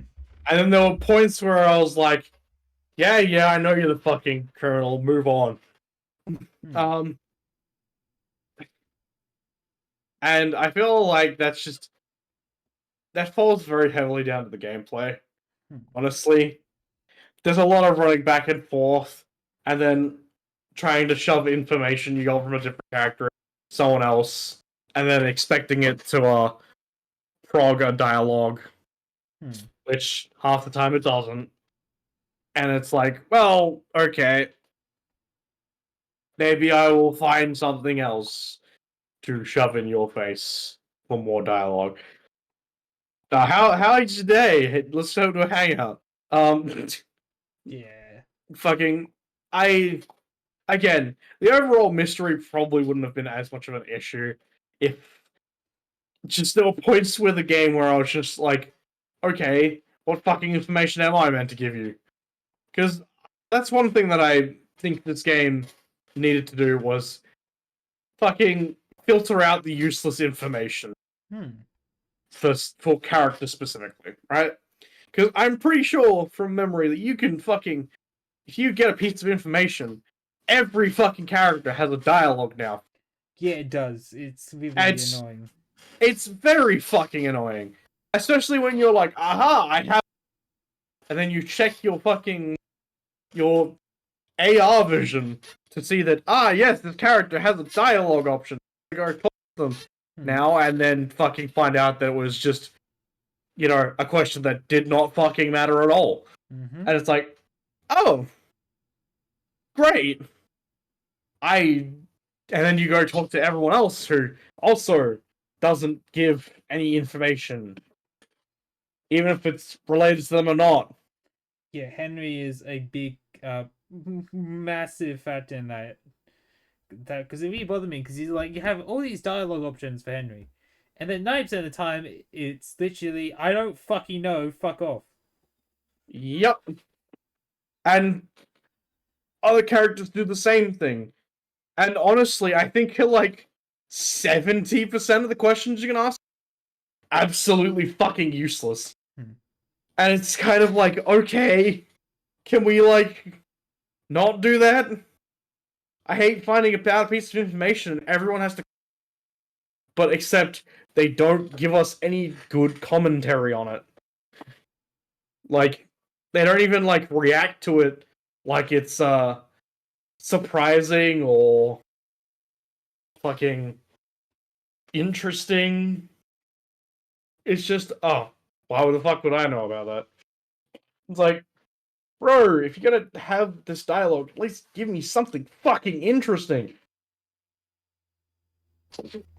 Uh Oh, you kind of just knocked out like several of my next questions with that one. yeah. Let's see. I did want to ask you about how you felt about the double conspiracy angle, I guess, but I don't I think. think he was good. Do you think that's good? Yeah, I kind of like that as well. Considering the size of the cast and how many people at the end of the day were not innocent. Um, yeah, no, it was a good idea to do the double conspiracy because in an old detective game, they do similar things to make you think someone else is the killer or whatnot. But like the double conspiracy made it so hard to pin down one person, Hmm. and at the end of the day, because there were multiple crimes on charge as you went on, Hmm. and that list would get bigger and bigger. Hmm. Like you kind of get to that point where it's like, oh, yeah, no, there are more than one fucking criminal here. I've just got to figure out who's actually involved and who's not. Hmm. Like it's kind of that transition, like midway through the game. It's like, oh, okay, who's the killer? To, oh, who isn't a fucking conspiracy member? Exactly. That's I found that overall very interesting, and I think it does kind of like how to put this. It fits in with, I guess, what the theme of this like story, because I'm like I think one of the biggest things I took away from this game and about how it left me feeling, just to kind of jump the gun here, is that like once you take into account that everyone in this game is evil in some way, either because they're complicit with cult actions or they just took part in a conspiracy that we're going to prosecute them for. I do find it's very much like, how do I put it? I don't know how to put it now. Let me find my Um, specific words, but it was fuck. I think I best described it as no one was truly deserving of the justice we were delivering. And that's fair. I mean, you're not wrong. The biggest thing was, though, like, for the early game, especially, it was so hard to pin down someone and try and, like, hound in on them, hmm, or try and go for specific evidence about that person, hmm, right?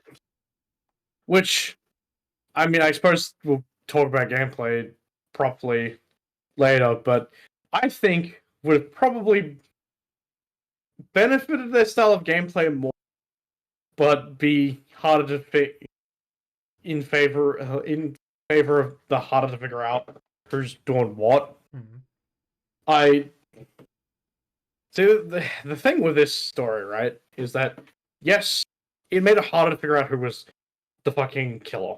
hmm. Yes, it made it harder to figure out what the fuck was going on. Yeah. But then it was betrayed by the gameplay. Yeah. Hmm. Yeah, that's the thing. I overall found I think on my revisit of this game very weak. Like what kept me going was like the platforming, I guess, the kind of the I this like once you get like the jump and the double jump and the air dash, I found the gameplay actually kind of more interesting in that aspect. But what ultimately kept me going was the mystery and the story and the setting.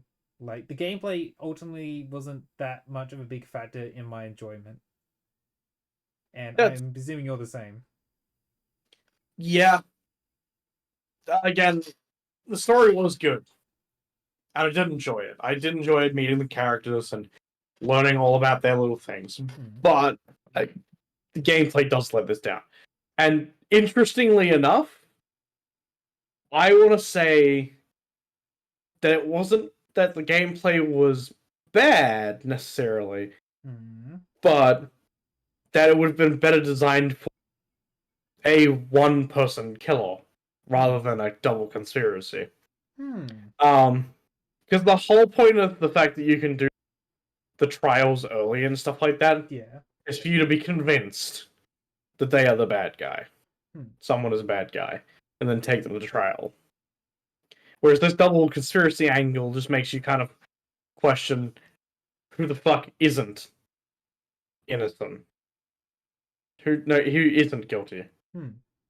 So I feel honestly the gameplay and the story, like I said with the fucking aesthetic, going back to that, is in the same kind of boat of it's not properly mixed together. Hmm. Like they on their own they're fine, but like in the pot it kind of makes it worse because it's not really fixed, it's not really mixed, it's not you could kind of separate the two, Hmm. right? Too easily. Whereas like most other detective games, they kind of like force it into like integrity, right? Hmm. In order to get the clues, the gameplay has to fit the story, right? Hmm. Whereas this one, it feels like the gameplay is there despite the story. Do Hmm. you kind of get what I mean? Yeah, I guess you know. It's it wasn't the story that it needed to have, and it's such a fucking weird instance, honestly. Hmm. It's like, again, I played AI Somnia. We'll go back to that game because it has similar vibes and a similar engine, right? Hmm. Like, that is more visual novel style. You do get to look around some environments. You do get to walk around some environments. Hmm. True, but like, the reason why that game worked, right, was the gameplay forced you to think about shit Hmm. and forced you to figure shit out for yourself in these little tiny like bubbled rooms. Hmm. They also gave you time limits, which also actually kind of put the pressure on, which you know actually is a similar detriment for this is actually a detriment for this game. Hmm. Having all the time in the world to fuck, which oh boy, I guess we'll get to that more. So if I want to talk about my feelings of the gameplay. No, no, you can do this right now. Honestly, it would just save me time if you just. If you... Yeah, I know. It's just I've got a lot of words. Let's finish my comparison first, right? Like Okay. AI Somnia has one solution to every single fucking case and every single right? Yeah. Except in certain areas where it then splits the fucking storyline, Hmm. right? If if you figure out a puzzle the sort of correct way, like the roundabout way, you kind of get access to in the story. Hmm. Usually they don't matter too much to the story. It kind of just matters more for what ending you get, right? And but that kind of thing would have suited this game a little bit better, I think. Hmm. Where it was like, okay, here's your environments that you can look around for investigation segments. Here's the dialogue you need to know. To know, oh, cool, you found some interesting information. Go check in with your suspects. Hmm. Um, and honestly, the platforming and item discovery shit just made it harder. Fucking, Oh yeah, because I remember but having to point you in the right direction sometimes. yeah, made it harder to fucking figure out things that should be fucking fairly simple. Mm-hmm. And like, it's just annoying that certain fucking clues are tied to location. Mm-hmm. It actually was. Whereas if I just got to like, fast travel to this set environment, look around that environment for a bit, find some evidence. Oh, I'll go talk to a witness. Come back to the environment. I found some more information. Sort of fucking vibe, Hmm. rather than like, oh, it's a big open map. Go not. Hmm.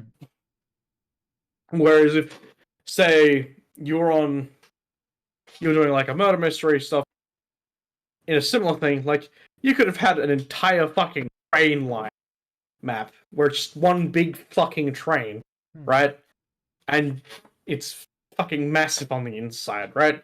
That would have worked better for this time, right? Hmm. Where there's one killer, you can present your findings whenever you want. You've got this environment that you clearly can figure shit out for. Hmm. There's only one right answer, right? And if you get it wrong, here's a different ending depending on what kind Hmm. of thing. That probably would have been a better outcome than what we got. Hmm. Because, again, I feel like a lot of the potential kind of got lost in the gameplay. Yeah. It was so close to just being good. Like it was so fucking close, and they just fold at the last fucking second because the gameplay just could not sustain the type of that completely cut out, didn't it? Yeah. But I think I understood what you're trying to say, that it kind of couldn't sustain the overall momentum, I guess is the best way to put it. Yeah, the momentum definitely.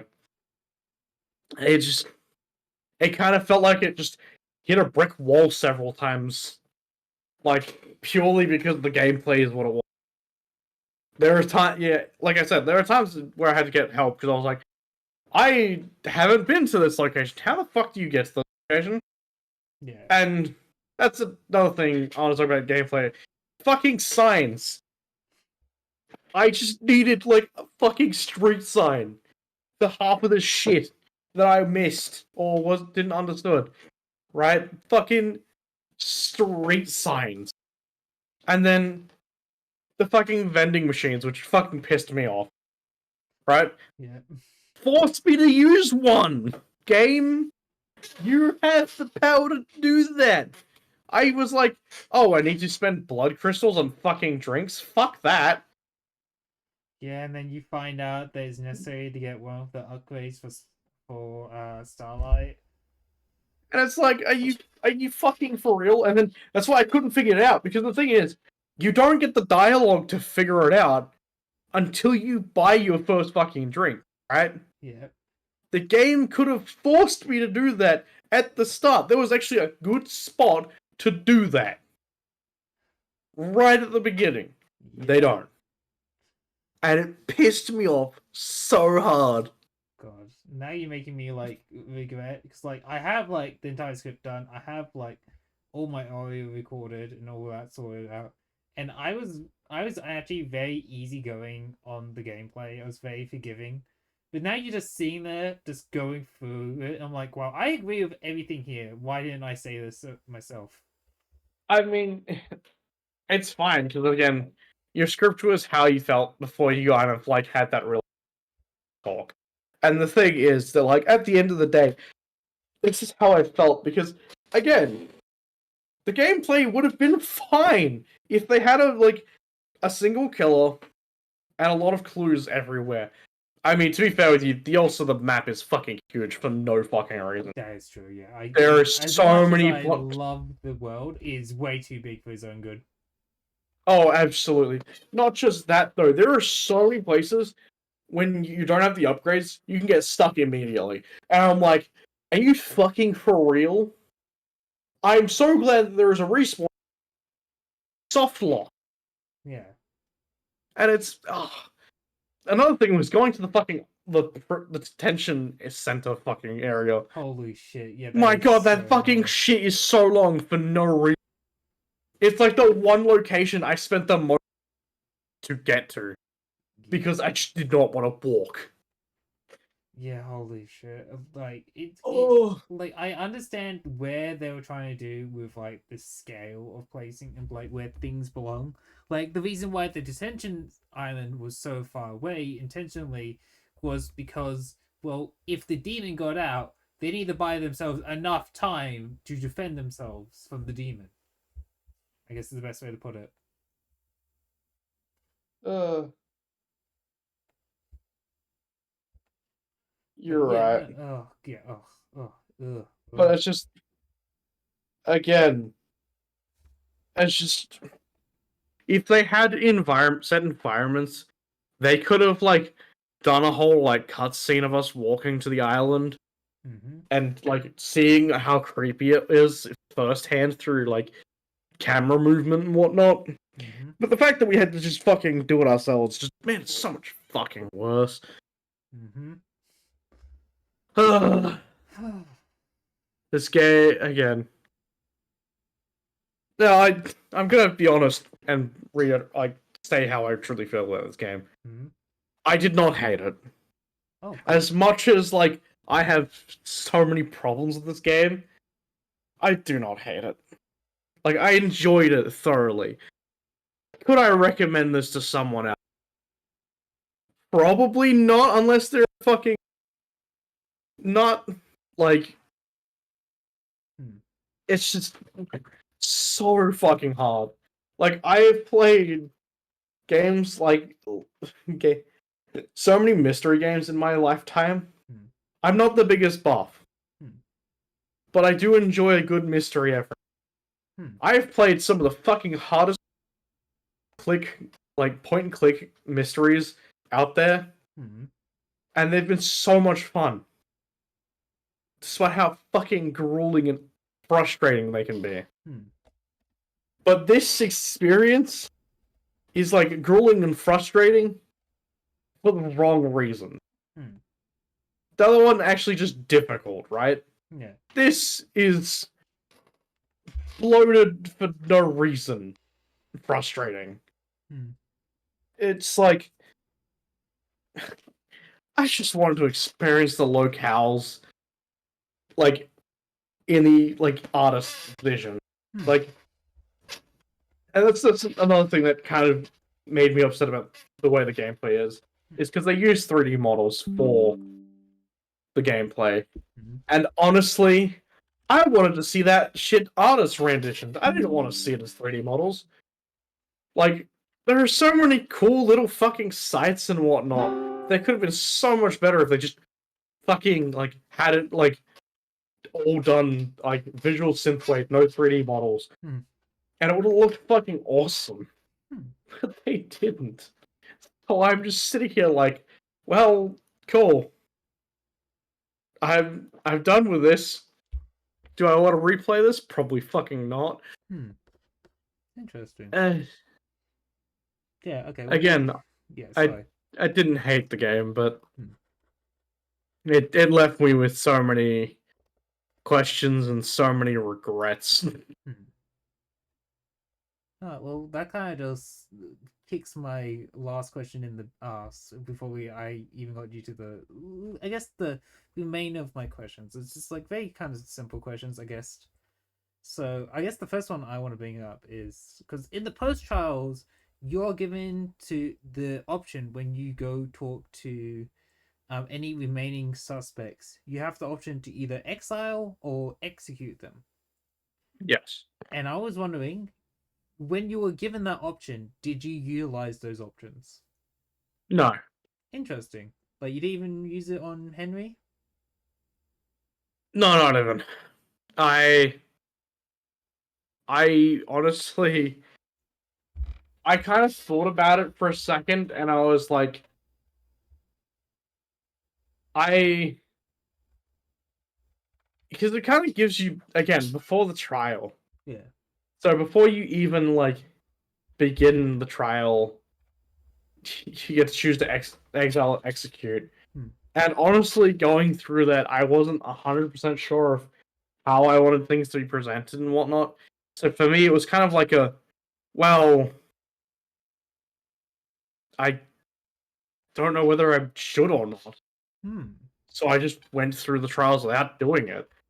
It was kind of that moment of like uncertainty. Hmm.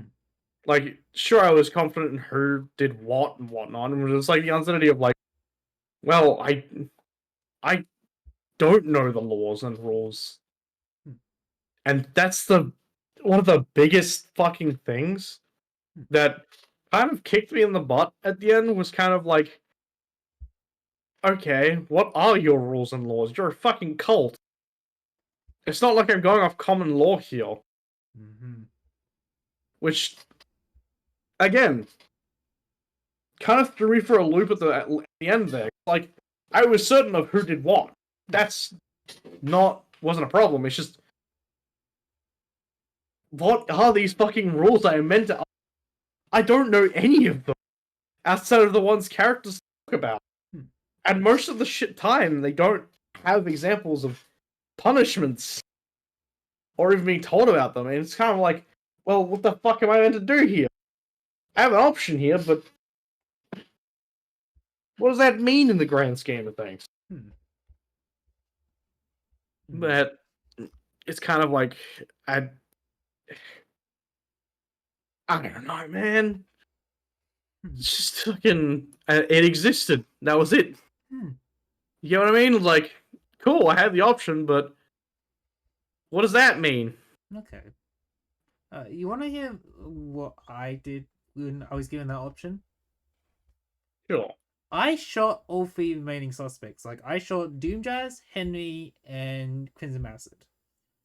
Oh. And I go in depth about why I did this specifically in my video. But like overall, I felt like for Henry, it was very much like a mercy kill because like well, Henry doesn't serve a point to the plot. I feel like he kind of fulfills this kind of Shinji role of being the outsider because Hmm. he's a civilian.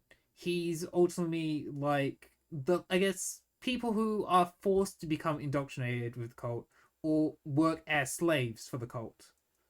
He's Yeah. very ambivalent to the cult, and if when you talk to him, he's very like anti-cult and all that. Yeah. Yeah, but he also will talk about why he's like always so cranky all the time, and it's because the demon inside him is constantly burning him. Yeah. He's in constant pain.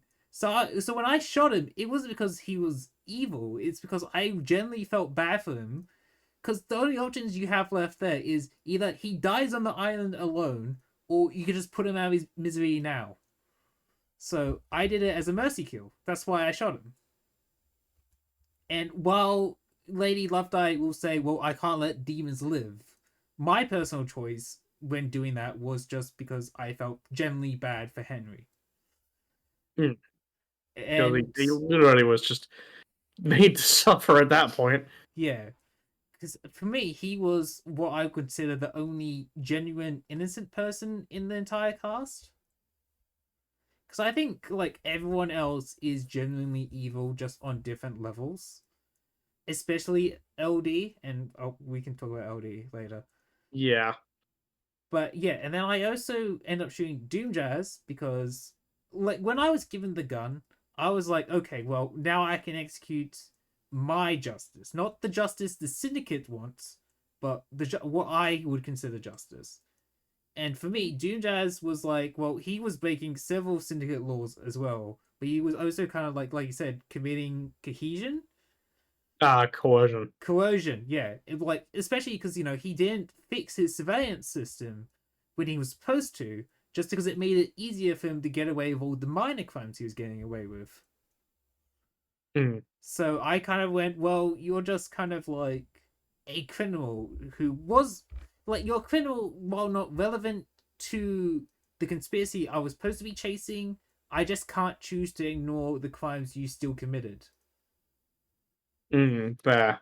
And Crimson Acid was very much the same boat for me. Like she was someone who was tapping into people's secrets to sell them. And there's also the whole Cage X thing. So it's like I once again I chose to shoot her as well because of that. Fair enough.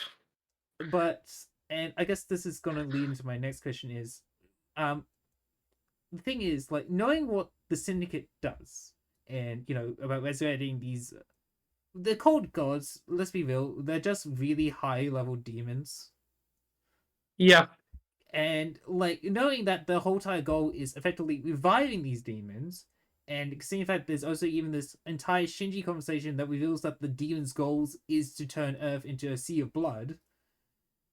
And God, there was also a really interesting tidbit is that you can find out that one of the demon gods is resurrecting themselves on the moon, and his name Yeah. is Lost Pain. But you also find out that his goal is to ultimately take revenge on humanity because they shot him with a rail cannon, and we're celebrating the fact that he wants to do that.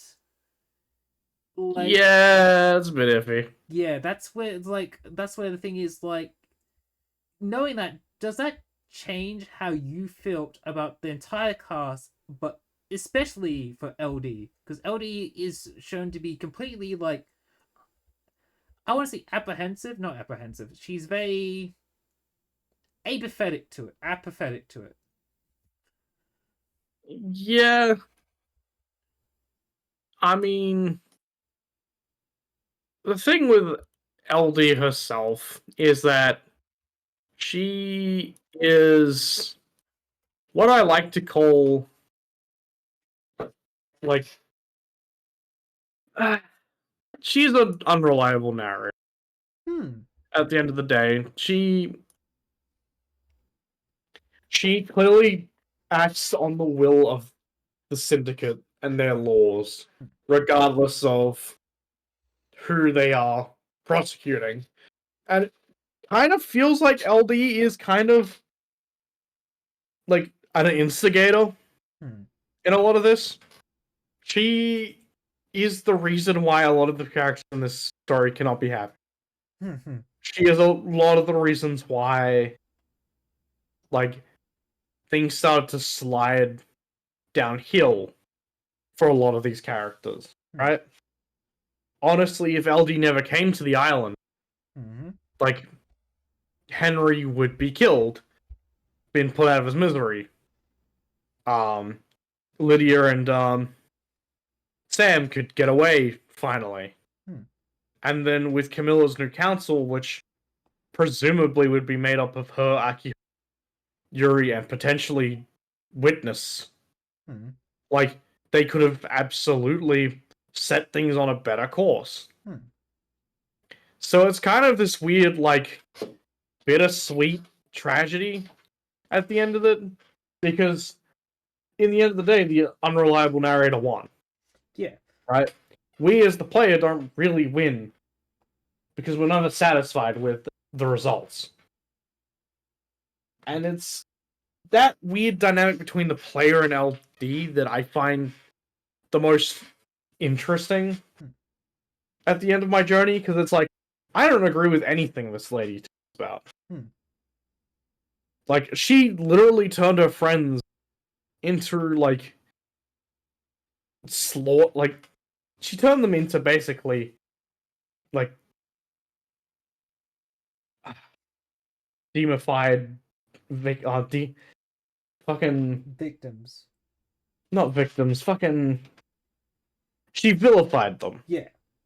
She made them out to be the bad guys. And even before she comes to her, like, a lot of the time, when her questioning stuff, rather than just noting things, she often antagonizes the fucking Yeah. interviewees, and there are times when you actually have a choice between antagonizing and just questioning normal. I stayed away from antagonizing them, but, like, there were just some times where you could not, for the life of you, avoid antagonizing these people. And that kind of was the weirdest thing to me. It's like, okay, why the fuck would you antagonize them? Like, sure, you can, like, antagonize them when you have peace. 90% of the time when she antagonized them, she had no fucking evidence. It's just anything, or she was going off a rumor. And it's kind of this weird thing of, like, you can't trust LD to be the reliable narrator. In fact, Shinji's a better reliable narrator, which is the fucking weirdest thing to say about a demon that is cryptic as all fucking hell, but It's he true, yeah. actively helps you, the player, whereas LD kind of just blinds your vision a bit. Yeah. She kind of, like, tries to get you to think about things in a certain way, which usually is counterproductive. And I don't know, I feel, as much as I love her as a character, I feel like us, the player's relationship with her, is kind of toxic. Like, if we were just a blank slate character, we wouldn't have these issues. Like, because then it's all down to our choices as players. Whereas, like, they intentionally gave us LD to control.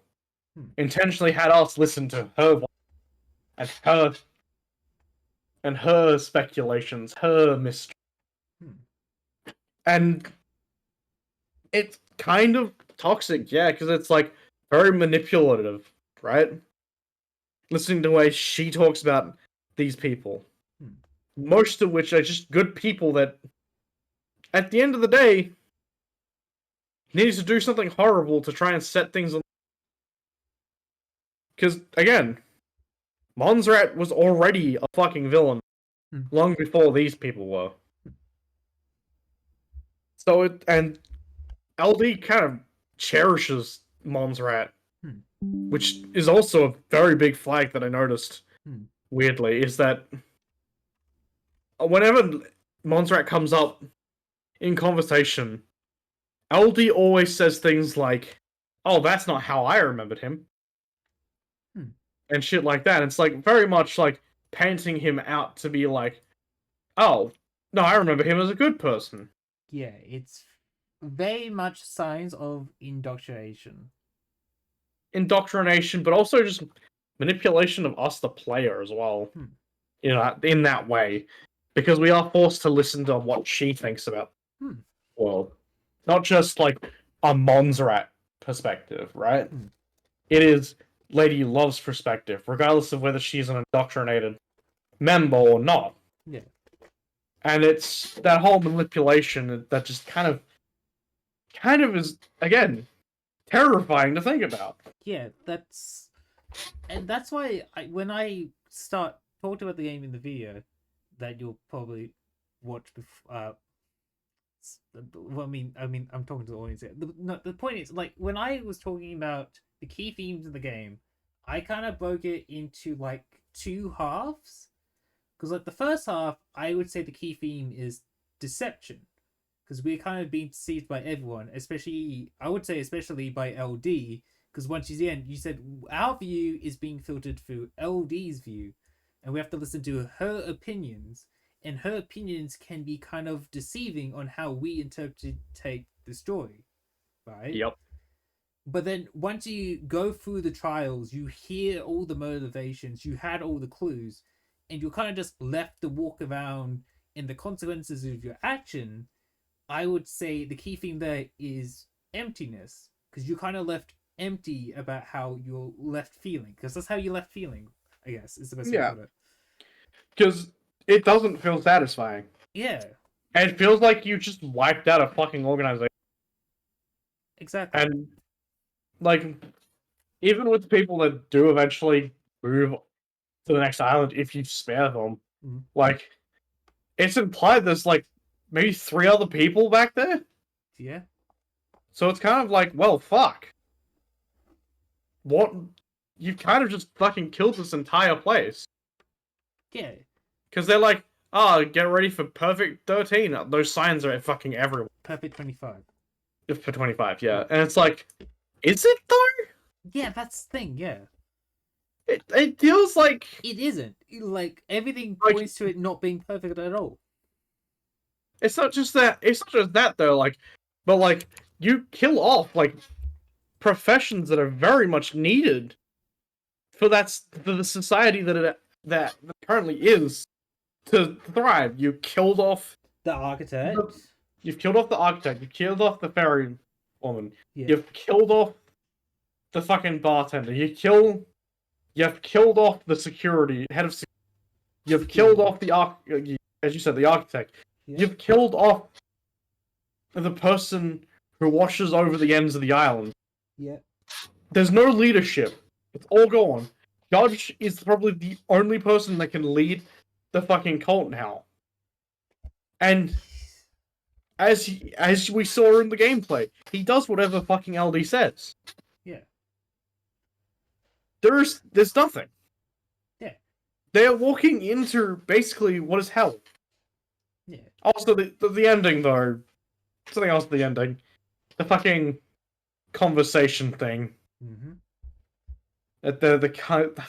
With the bar. Yeah, I Yeah. don't know what is. I never liked it because it just felt like a very nothing thing. Like, what are they trying to say with the bar at the intro and at the end? And I guess if you go out of your way to collect the whiskeys, like, what are they trying to say with the whiskey scenes? It's like. I think the worst bit is the picture at the end, revealing who the two characters were. Oh, Sam and Lydia? Yeah. That's what it was supposed to mean? I never understood what Yeah, was the point of that. that's why it says their love will never die as the text for that image. So regardless of whether you kill them or not, they move on. And it's the most confusing shit. Like, it's a nothing burger, right? Yeah.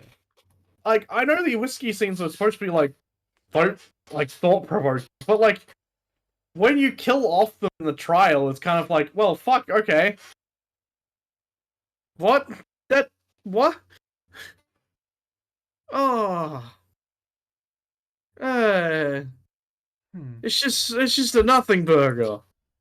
Well, that's the thing. I didn't feel like while those aspects I did find ultimately confusing, like I ultimately liked this kind of like disparaging ending, and that's why once again I keep trying to tie it to Cosmic Horror. Cause like think of it like this: like you either prosecute Henry without looking into the facts, and therefore you might end up just dooming an innocent, but everything stays the same. But if you choose to pursue the mystery and execute justice, you end up not really executing justice. You just killed a bunch of evil people, but they just happen to be the ones that stood out in that moment.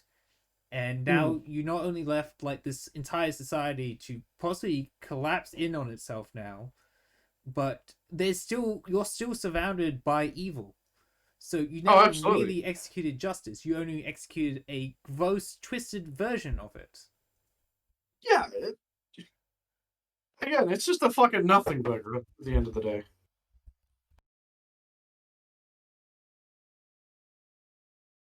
What are these? Dumplings. That's always the outside. What? Dim Sim. Sorry, Ethan. That's all? Yes. No, I'm doing something. It's fine. Yeah, sorry, my dad. It's dinner time now. I have to probably hurry this up. I was gonna say we're getting to the end anyway. Yeah, no, because like that's why I deliberately compared it to Cosmic Horror, because the main feeling you're supposed to feel from Cosmic Horror is this overwhelming sense of dread, right? Hmm. And when I started really thinking about the implications of the story, the setting, and our actions, it did fill me with dread. And that's why I overall really love the way this game is written. Because I feel like its intended feeling was to fill you with dread. Because I soon as you start looking in between the lines, you start to see the cracks, you start to see the flaws, and you slowly realize that you are the villain, not the hero of this story. And that's why I love it. yeah, I I can agree with that. It definitely didn't hit me as hard as it would have you, Hmm. as I can already tell. But like, I do see what they were going for, and I do like how they did write these characters. Hmm. Again, I did enjoy the overall mystery. There's just a few things that I think Yeah. needed to be tweaked before it could be like a perfect story. Yeah, I And do. Yeah, it's definitely held down in, I'd say mainly in the gameplay aspect, I think. mainly the gameplay, and then small little details that That could be kind used of fleshing out, yeah. yeah. And like again, at the end of the day, it's a good game. Hmm. Can I recommend it? Probably not. You kind of have to be a mystery buff to pick this one up. Yeah. And I But guess also like collectathons, because oh that's, yeah, yeah. let's be real. That's kind of a fucking issue in of itself. Yeah. Uh, but I mean, to be fair with you, the setting's unique, characters are unique, Hmm. and it's fun at the end of the day. So Yeah. Oh, I do have one more final question, and I'm about to send this to you right now. They have recently announced a new game called Promise Mascot Agency. I'm going to send you the Steam page. okay. And while I won't say it's in the same vein as Paradise Killer. It does look like it does have that same sort of quirkiness as Paradise Killer, and it has like this kind of mystery exploring aspect to it as well. But I'm just curious, like, having been through Paradise Killer, would you be interested in playing their next game now? I'm kind of 50-50. Okay, and why Like so? again, there are ideas and concepts here that I do, but Hmm. the the effort in which it made me go through to achieve some of the things that I felt were very basic does kind of put me off. Hmm. I kind of probably wouldn't buy this on release. I'd probably see what the gameplay would be like first and foremost and Hmm. make an informed decision from there. Hmm. But to say I'm interested, yeah, Okay. I'm interested. Like, again, I enjoyed the game. There's just aspects of it that, like, very much held it down for me. Hmm. And that's all it was. So, if that's how it is, I wouldn't mind checking out their next game. Hmm. Probably won't again buy it on release, but I'll see what other people the gameplay's like, and then maybe I'll jump on board. Yeah, I think I'm very much in the same boat. Like, while I am interested in it, it is only going to be coming out at a unspecified time next year. And I don't know. I personally would have loved to explore more of, I guess, more of this world they set up in Paradise Killer. But this feels Hmm. like they're gonna just go, let's go do something else now. I'm like, okay, sure. Maybe they just want to wash their hands of this. Like, sure, I get that, but yeah, I'll probably check it out. Just not immediately on release as well. I I think. was gonna say it might also be a thing of like they might release several smaller entries and then tie them all together in a later Hmm. installation, It would which be nice, has yeah. worked in some fucking cases. Hmm. So I just I don't, I think the issue again with the whole exploring the world of Paradise Killer, Hmm. I feel like it needed to do that. Maybe add a post game thing. Hmm. That's kind of where I'm left. But who knows? They might come revisit it. You always hope. Hmm. Well, that was a very interesting. Let's see how long that was. 2 hours and 15 minutes of our lives, Ethan. I might just end up uploading this. Like, I'll just edit it down. Well, not edit down the talk. I mean, like, I guess put up some visuals over this, and just upload it as a companion piece to the actual review when I get around to finally editing that. I've been putting off ever so slightly. I mean, fair enough. It's the first one was already 2 hours. Oh, yeah, no, it's hour and 2 minutes now after I did some cutting down on some stuff. Ugh, Good. It'll probably take you a bit longer than that. yeah. I mean, an hour isn't the worst fucking thing. Like, I mean, it's like off topic. Attention spans aside, Hmm. I know there's quite a few people that still watch our fucking.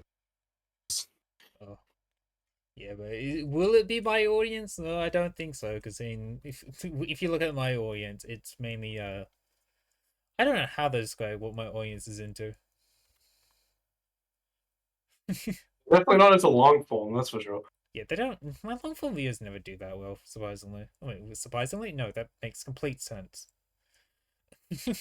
I mean, maybe you could try doing like a fucking summary of your thoughts and then lead them into the bigger video. Oh, that would be interesting, but I mean, I'll probably uh, on that.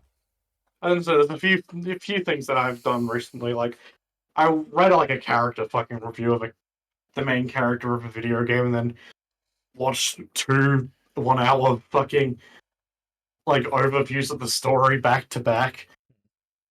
So I don't know. Seems like it might work. I mean, I again can't really judge because your style. Yeah, But yeah, and you say that, but I am also currently working on like the next long term project, which is going to be a companion review to one of the old reviews. Uh, I don't know if you like. Even how familiar are you with 100 Girlfriends? ugh, Okay, good. ugh. That's all I needed to hear because I Um, am doing a full-on like companion video to the 100 Girlfriends review where I just go like girlfriend by girlfriend and just doing like a full-on analysis on each girlfriend's like strength and flaws and how they can be improved in the story. see, I started reading that as a fucking joke, and I sort of like came out of that like, what's wrong with our MC? That's the thing. Like, wait, It's how many like, chapters you got in? I need to know now. I would have gotten at least 70 chapters. Ah, okay. Because the thing is, like, very early on, I would say around the fourth girlfriend, they pivot more into the comedy and the absurdity of the situation. And that's No, when no, I no, really started to love it. But I see, that's understand if you don't want to read no, no, that no. far in. The thing is that like, I understand that it's a comedy thing and all that stuff, but I just the more I read, the more I was like, dude, what is your taste? You you don't have taste. You just pick a random girl off the street because they have the fucking moment with you and are like, yep, she's mine now. Look. He's just Joe Cat, and I love that. It's showcased in the worst way possible, though. Oh, I mean, is I, it? I, It could be Issei from High School DxD. you're not wrong, but also the man literally just was like, polygamy is my thing, and then walked off. Well, Like, well, the thing is, Joe Cat likes different types of girls, sure, but like, he's not gonna just go like, yes, I'm gonna date all of them. well, yeah, no, that's the thing because they set it up as like they explain in the first chapter is that if he says no to these girlfriends, those girlfriends will just end up dying. So it's also partially he doesn't want these people to die. I know, but that's just dumb. I It's a know. dumb reason to fucking try and force the fucking main character to do this shit. But at the same time, he just fucking forgets about that. He keeps going on lifeless anyway. That's why I was like, my guy, you have so many different fucking girls of Asian. Well, The all no, Asians. What no, are you on about? I said age. Age, yes. There you go, better. Age and fucking body type. It's like, brother has no preferences. Man. Like, if you fucking threw, like, again, he forgot about the fucking. If he says no, they die. Like, that got thrown out the window ages ago. Fucking, That's this true. guy's a fucking nut. Like, to be fair with you, like, Joker's whole thing about the whole he doesn't care about the girls is still there's still the fucking personality at play. But like, no, that's also just all over the place. So I can't. It's unrealistic.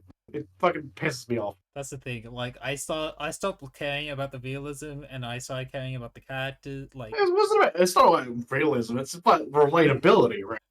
that's the weird thing. I relate to Intaro a lot. He just wants to be like the perfect boyfriend, and the lengths he goes to be the perfect boyfriend is hilarious. That part of it's fine, but it's the other fucking part. His mindset is so fucking warped. It's He just fucking wants to weird. love women and be loved. And he's not a pervert about it, which makes him great compared Oh, to okay, Issei. yeah, that's one fucking thing that I can say is good about him. But no, he's not a pervert. He just fucking He just really loves his girlfriends. he just enjoys the fucking girlfriend thing, which fair enough. Honestly, if you could enjoy any time, that's fine. Like, it's just again, I feel weird thinking about the fucking differentiations between all the girls and how fucking diverse they are. Yeah. And being like, man has no type, and it fucking annoys me. Because, like, to be fair, it's look, we all have our own types. We have fucking lenient. That's fine. It's just the fact is he doesn't fucking. He just fucking takes anybody off the street at this point. That's what it feels like, and it's fucking weird. Yeah, but like I say, if you can get past that, I hate making that argument. The if you can get past the argument is such a stupid argument. Sorry, I can't believe I just made it. It is, but like at the same time, for some people we can't. It's just we tried, but then we're like, nope, I'm out. Goodbye. Yeah. It's why anime wasn't fucking popular. Like I like that anime. No, I mean anime in general. Oh yeah.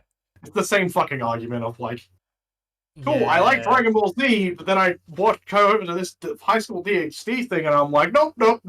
Yeah, I will go back to my save It's core. the fact that we have to share the same space with him and begin with is a big problem. That I also am working on a script about my problems with harem and the ways you could fix harem. There's another long one. Oh. See, I hate harem. I hate harem too. We're both in the same boat here.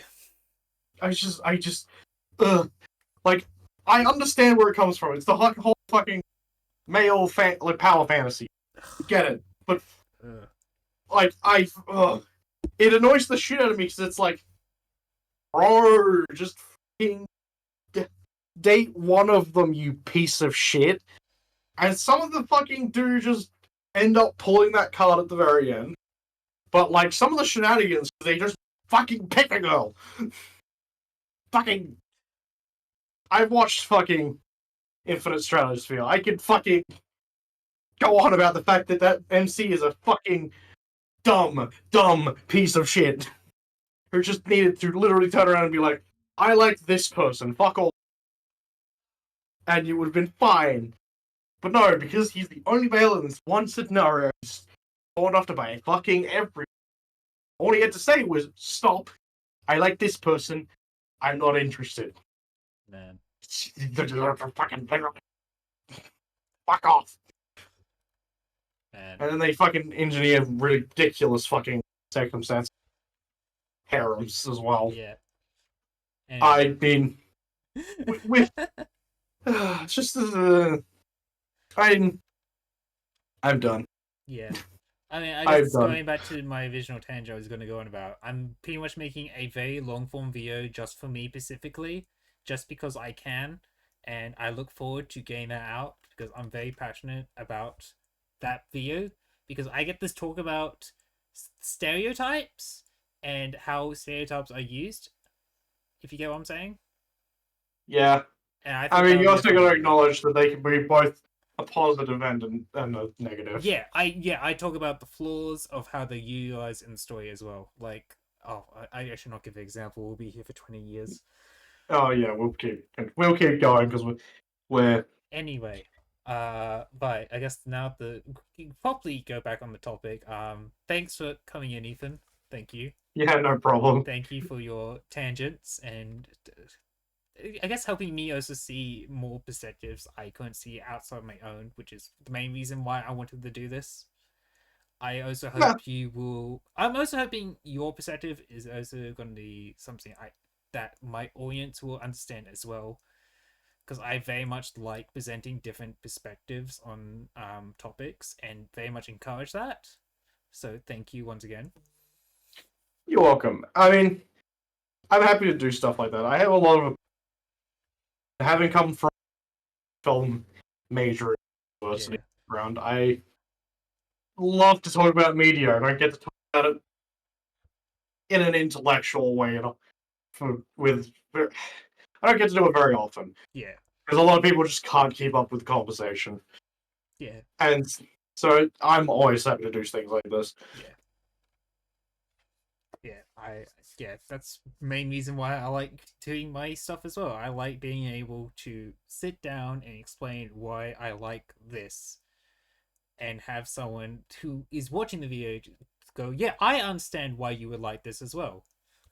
It's very fun, I guess. Yeah, Yeah. Oh, oh, it is fun. It is fucking fun. yeah, you I have could, reinvigorated me now to make this video. I'm gonna boot up my video pad right now and start working, I guess. have fun. I will, I guess. It's gonna be a long one, but I know I'm gonna ultimately enjoy it. Uh Exactly. You know what? I guess I have one more question for you, Ethan. If I Sure. was to have you to come in and do this again with a different game on a different topic, would you do it? Probably. I like doing discussion and stuff like this. Okay, then. And again, I don't get to do it often, so In that case, I'll see you for when I get because I have an idea for the next game I want to do, and okay. I'm interested if you're gonna share the same opinions on me, and if you actually have started playing it as well. I'm just gonna say it now. You don't have to tell me, but I'm gonna be doing Bum Rush Cyberpunk next. I have not had a chance to play that, so that's gonna be interesting. Yeah. Oh, I won't be a long way off, so you got a lot of time to come and play it yourself. But I will look forward to hearing you talk I about mean, that. I what was the original game? Jet Set Radio. I Jet played a Set lot of Radio. Jet Set Radio, I never so played Jet Set like, Radio, so that's why I will be probably more interested in your opinion because you probably played the inspiration for the game. yeah, I played Jet Set Radio. I don't think I ever got far in Jet Set Radio, but I definitely have played it, so Hmm. I can do a little bit of comparison. But oh, we'll leave that topic. Yeah. All right. Well, anyway, thank you for sitting down, Ethan, and thank you to the audience for sitting down and listening to us ramble on about things, even sometimes when the things weren't exactly on topic.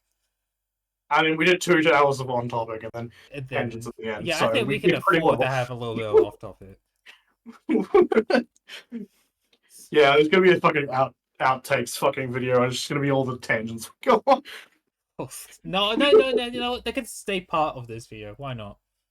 I mean, depending on how big long the video Yeah, is, it's 2 hours and it's 2.5 hours. We'll be fine. it'll be fine. Anyway, Anyway, all right. Bye. You want to say bye? bye. Bye. Bye. Bye.